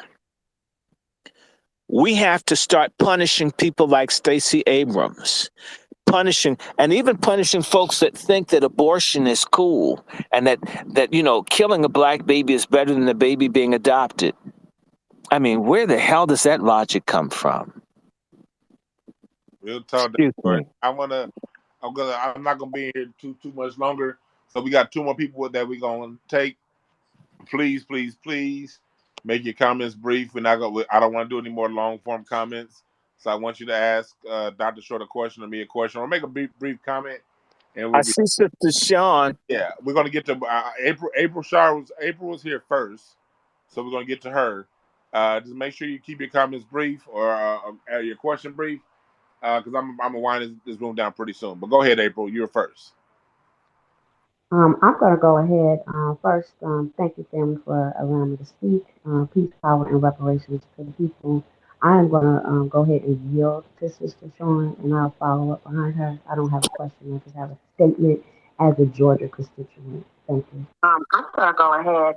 First, thank you, family, for allowing me to speak. Peace, power, and reparations to the people. I'm going to go ahead and yield. I think Dr. Short is in the matrix, but also behind the No, matrix. I'm here. I'm fine. My other line started working suddenly. I apologize. Okay, I see it. I see you're in the room as a listener too. Got you. Okay. So go ahead. I think it's Sister Sean. Make your comment brief, and then we have 2 more. We have 3 more speakers. I think the speakers that just came in, we're gonna make them the last ones in the room. No more speakers after them. But go ahead, Sister Sean. Okay, thank you. Peace, power, and reparations. I wish I would have caught you earlier. But I just have some statements. Love to Dr. Short, and thank you, April. That was very gracious to yield some time. But what I want to tell the audience is that let's not also forget that the very architecture here in Washington, D.C. for the African American Museum, that contract was given to a Chinese person. And so was the Martin Luther King statue. Yeah. And we don't understand that. And so what we were, there was some dust up around that, and we did try to speak against it, but we didn't have enough force. So how in the hell do you have a whole African American museum, and you mean to tell me you can't find a damn architecture, an FBA architecture, a Friedman architecture to design it? When we designed, all of pretty much Washington, D.C., I mean, damn, even go to Africa to find architecture, if anything. Why did you have to go to China? That's number one. And I want to kind of wrap up with our host, Dwan B, was saying, when we talk about the Chicago, when we talk about Lightfoot, no, it's not because of trying to marginalize or demean them. They've tried to marginalize and demean us. All right. So we're not going to be shamed in that, because these people are, Lightfoot in particular, and a lot of them, they are partaking in not only gentrification, they're partaking in genocide, economic genocide, and they're setting us up for annihilation in our own country, because they are siding with these immigrants and illegals, and they are undermining us. What does that mean? That is financial genocide and annihilation. That's what it is, that you are no longer relevant. So what happens when you're no longer relevant? Look at how the Holocaust started. When you are considered demonized and no harm, it's all a part of a model. If you're useless, And if you're useless, then you're fodder. You're fodder to kill, to abuse, and to victimize. And to And back promote to Lightfoot. deviance and Lightfoot, prostitution and all of that filth. all of the filth. But here's what a lot of people don't know that I actually just learned. So I'm sharing. Lightfoot invoked Latino gangs. She deputized them in the city of Chicago under the George Floyd protests. And I learned that from our sister P. Ray. P. Ray she's a soldier, and she's up there in Chicago. I never knew that. This woman actually deputized, I think they were called the Latin Kings or something. I The don't know what the Latin name. Kings, and they attacked black women and children. That little Latino boy that the cops shot had been shooting black women and children. I mean, it's amazing. It's amazing. And I'll I mean, yield. I'll yield. But the people got to know what's going down in the Chicago. I didn't know it, so I know you guys don't know it. She deputized the Latino gangs. Now we got this issue in LA with the LA City Council members. So they have shown their ass. So we have to give them our ass to kiss in our land. That's real talk. I appreciate you, Sister Sean, always. Next up was it T-Way or April Shaw? Did you want to speak now? Yeah, it was April Yeah. after Sister Sean. But Okay. April, before you go, can I say something about what Sister Sean said real quick? Go ahead, Eve. I just was thinking about how during the Row 2020, Lightfoot basically shut down all the basketball courts. But I don't think she shut down the soccer fields, or if she was, closing the grassy areas where people play soccer. And I think she was boarding up the basketball courts. well, it's the same way. You can go to any Home Depot. You see Latino men, 100 men deep. They park illegally. They wouldn't have let 2 or 3 black men. The police would show up and tell you to move. We're being erased, and many times we're being erased by black Democrat elected officials and appointees. And I see it everywhere, and it's time again. But you know what? Those same people push 2 things. They push LGBTQ, they push illegals, and they push abortion. And so whenever I hear anyone, I hear abortion, that's basically they mean kill black babies. They're not trying to kill anybody's kids. People can come to this country, illegals bring kids. We've got thousands of children, black, abused. No one says anything about them, never adopted. A few thousand come here illegally, having sex with each other in hotels that our taxes are paid for, and everyone's complaining about their conditions. This has been allowed. We have to rebel against them, and I thank you, Sister Eve. I thank you, Sister Sean, Sister Juicy, Sister Mariam. It is a lot of hiding behind no good, pork chop feminist black women Democrats.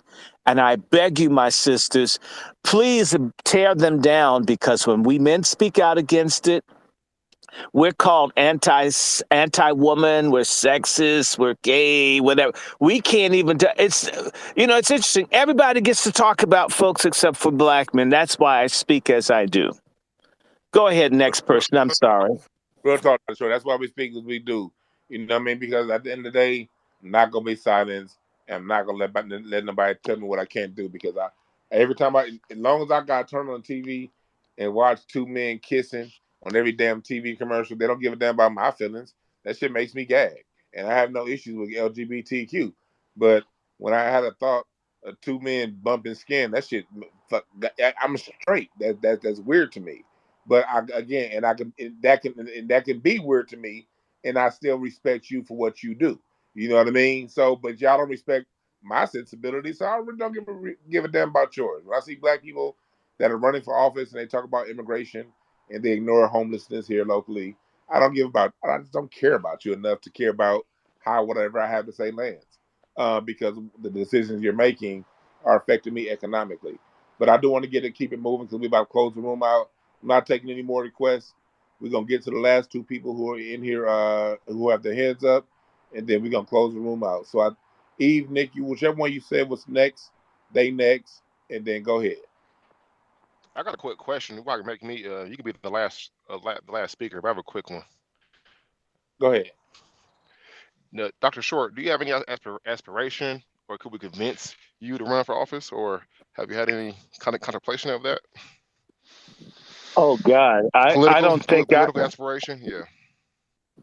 I would rather be where Karl Rove is versus being the candidate. It's no fun. Having run one time, it was awful because I would rather be part of a think tank or a movement where one works in that sense. Politics, like a lot of things that are public oriented, are a prison. If I want to pick my booty, I don't want to see it on the front page of the newspaper. Or if I call someone a bitch, which I'm likely to do, I'm not going to want to apologize about it. The politics is very petty. I would almost like to get with someone or persons like what I see Sister Teslin doing, working with people. So I've worked on political campaigns since I was a teenager. I don't necessarily want to do that. I'm not saying I couldn't. I would rather be one of the people that works with the politician than having to be the person in the seat. If you know anything about public life, and I do as a preacher's kid, a lot of people have no idea how crazy public life is, how intrusive, what you have to give up. I think some of us have already given things up. I would rather work towards having institutions that are power bases. The people who are Jewish that have AIPAC and the American Jewish Congress and the presence of major Jewish organizations have more power than anybody that gets elected. What Black people need are sovereign, powerful institutions that are not dependent on a fickle public. If you knew how fickle Black people were, how you have to beg people to come out and vote and pray that they do it, that's really too chancy. The kind of power that we need is something that's there 24/7 that you can't vote away, and on a rainy day it'll still be there. Are you understanding me? This is what would make more sense for someone like me. For persons who have done and said fewer things that would create problems, it may be better for them to run. Because, when I say I hate feminism, and I do you know what they would do with that in the newspaper? And they'd find some way he hates women. I've never hit a woman in my life. I've been hit by women. It wouldn't matter if you understand anything. If you know how our people still watch CNN and MSNBC, people who hate our guts, they're Black folks who go to our enemies for information on us. That's very difficult for a person to be a Black politician right at this present time. If we had something like what Harold Washington had in the 80s that put him in as mayor of Chicago, where Black people came together and got behind a candidate versus having to run, and you end up having to sell your soul to white people to get to be in office to help Black folks, and Black folks don't pay attention once the election is over. That's a terrible. No one in their right mind, the way we are functioning as a group, would really want to be in public life, because you get there, you're outvoted, you're outnumbered, you don't have the support. You end up being a coon under the circumstances that we haven't developed the infrastructure to make certain that those persons that get elected represent us and they don't have to sell their souls. We need to work on that versus working. I'm glad. Yes, sir. For it, because at the end of the day, and I'm gonna get to you last, Marcus. I'm gonna get to you next. You're the last person that's gonna comment. But that's what it comes down to. I'm glad this question was asked, because sometimes I just notice that us as a people will ask the people that we see out front to run, but in order for our people to run and be successful, we have to be willing to see things through. And remember, a candidate is only as good as his team. And it's only going to be one person that runs, but you need your people who are communication specialists. You need your strategists. You need the people that can help you raise money. You need a whole organization. So what we need to do is, as a people, most of us that you hear talking vocally, we've already said far too much to ever be considered seriously politically. And all they got to do is go back to my Twitter 5 minutes, and I'm gonna have something that's gonna make me unelectable. So all they got to go is Dr. Randy Short's anyone in his broadcast. The thing is, to get ourselves organized business wise and on a code and with an agenda, we need the people that's going to be around them. You need the people that's going to put pressure. So what we need to do is be the people who, once they are in office, be the people who put pressure on what it is. Like what Dr. Claude Anderson says, it's about organizing and having an agenda and the money to put your agenda on the map. If we ain't got the money to put our agenda on the map the way we want and to rally behind somebody, that person is going to go off to the first sole person. So we have so much business to take care of, along with running than we have it right now in order to make our candidates successful. But in the meantime, the candidates that we do have, we just got to make sure that we take all of our energy to put something on it. I made sure to put some money on Greg Marcel Dixon's campaign and retweet what he had to say. And anybody who's down south or anywhere where I don't live that has an agenda, because white folks, they don't, even though we say vote locally and everything, I don't really have. I got Stephen Bradford here in Gardena, and he's the one pushing the California reparations. So I got the person that sponsors the bill here in my district, and I definitely have his number in my cell phone.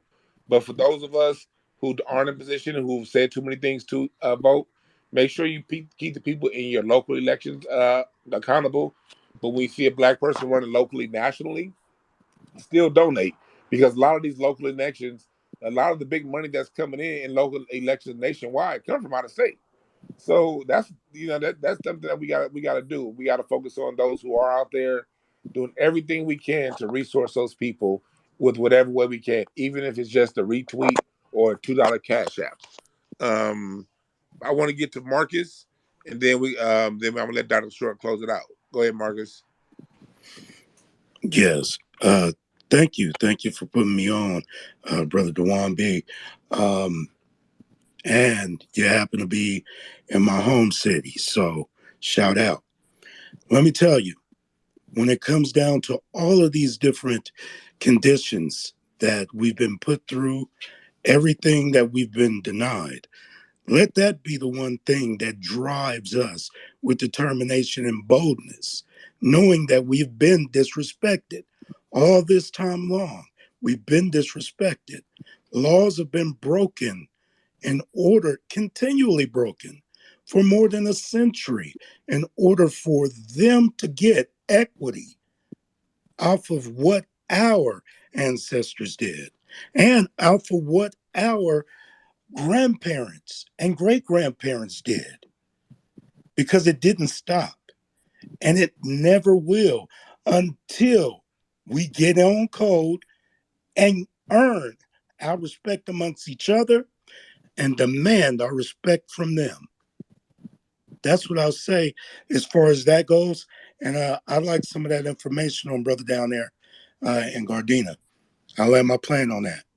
As I appreciate that, man. Yeah, Stephen Bradford. Now, he's somebody else I don't necessarily trust either. Because I remember one time I saw we were at the Gardena Jazz Festival, me and my wife, and it was like a scene from one of those. Remember those '90s movies or those '90s sitcoms where the dude is going around and he's saying hi to everybody, but the minute everyone turns their head away, they checking the shit out their assistant.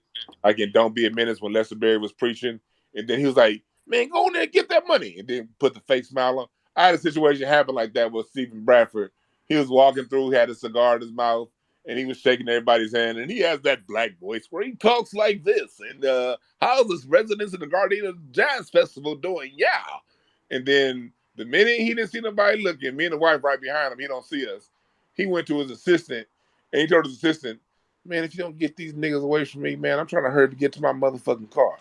And then he turned around and saw us and was like, "Hey there, how's it going there, buddy?" Yeah, forget that. Yeah, Yeah, you don't Brother get much Dewan. like that. But he's somebody who this reparations task force thing that is going on. He's part of the sponsors. He's one of the sponsors of that, and he's also one of the sponsors of police officers losing their qualified immunity. But go ahead, Marcus. Yes, I'll say this. As far as politicians go, I mean, first of all, if we don't know them or if we see off character, off code activity, then that red flag needs to be understood and we need to make sure that we move away from that. You know what I'm saying? What you just said right now is a big deal because we have a lot of politicians that get out there and maybe they had a good notion to begin with, but then they tap into their money sources and their paymasters and they start going and heeding special interests that are paying them money to do so. They start building their mansions and getting their own reparations. We don't have time for that. So from here on out, we're checking that because they're disrespecting us and playing into a system of white supremacy that has continually kept us down in this country. And we need to do that. That's what we have to do.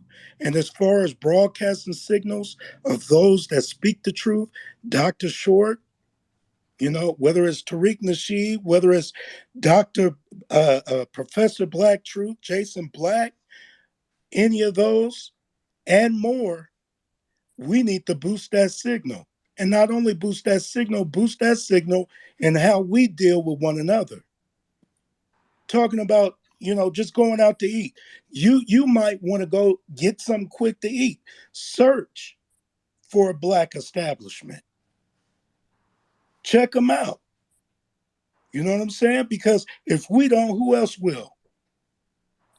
All right, I'll end my plane with that. Yes, sir. Yeah, I want to thank everybody that spoke. That's what it comes down to is us as people. We got to make sure that we rally around those who are doing it and those who are doing it the right way. We got to make sure that we play our part because on the team, the superstars, the people that you see up front, they're only as good as the supporting staff. They're a band. I don't care how great Whitney Houston was as a singer. I don't care how great Michael Jackson was as a performer. If the drummer's not playing in time, if the bass and the drums aren't locked in, if the keyboard player isn't hitting the notes and they're hitting the wrong notes, hell, the band can be perfect, the singer can be perfect, but if the audio engineer ain't getting the mix right, it's gonna be off. It takes everybody. You can have the band, you can have the engineer, but if the roadies aren't there to set the stage up, it ain't happening.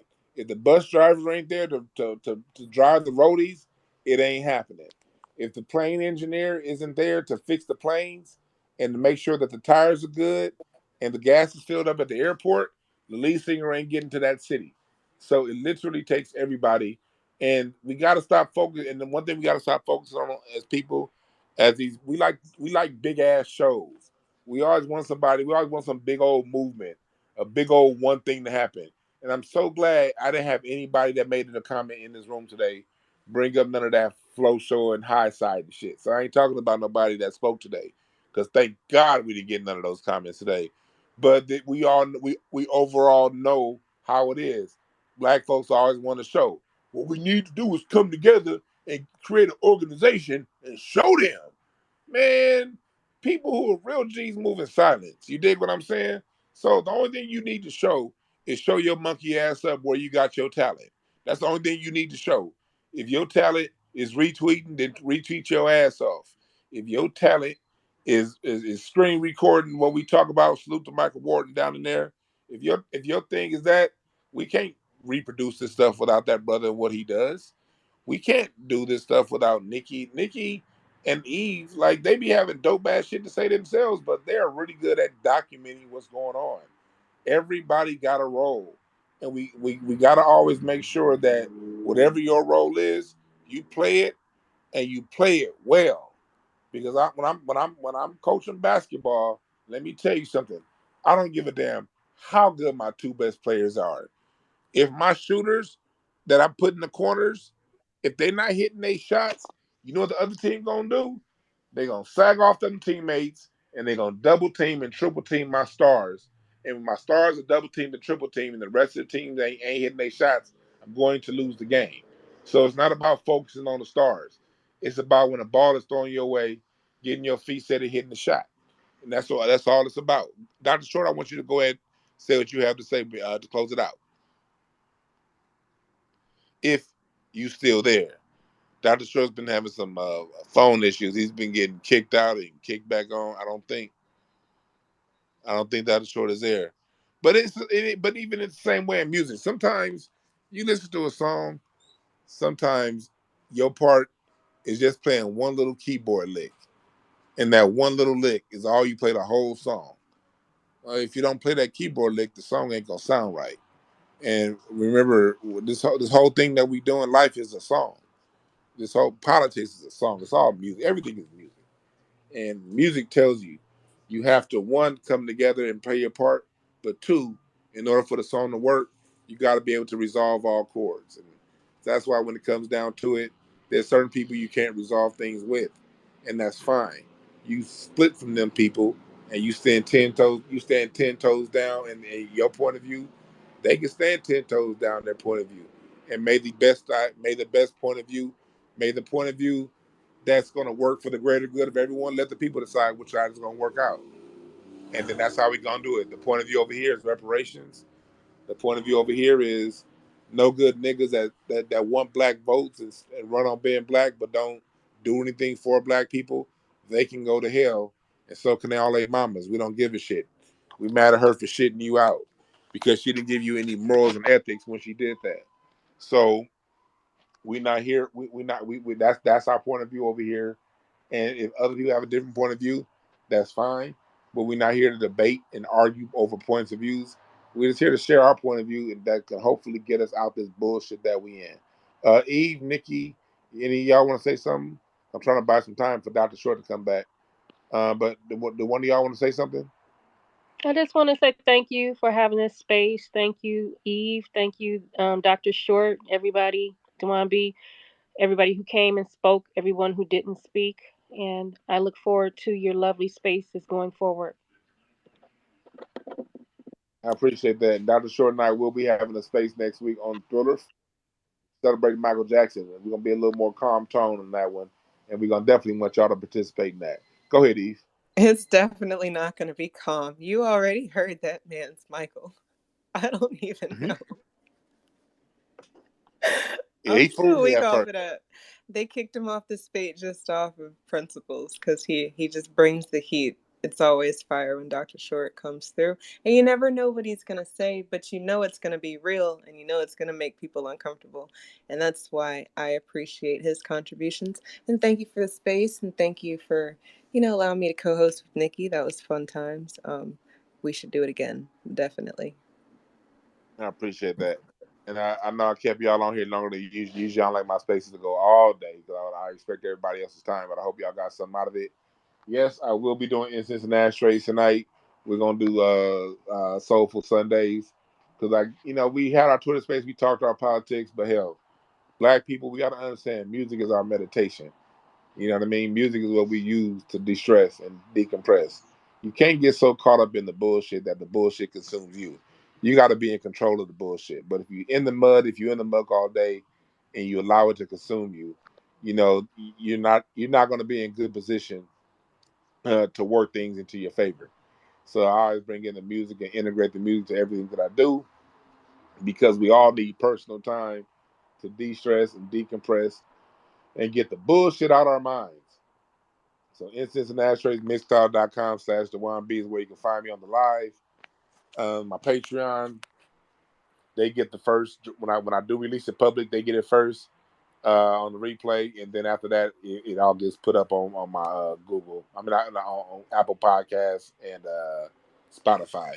But so I thank y'all again. And remember, there are no perfect messengers, only perfect messages for those who are willing to pick up the game. Thank y'all, thank y'all, thank y'all. We out.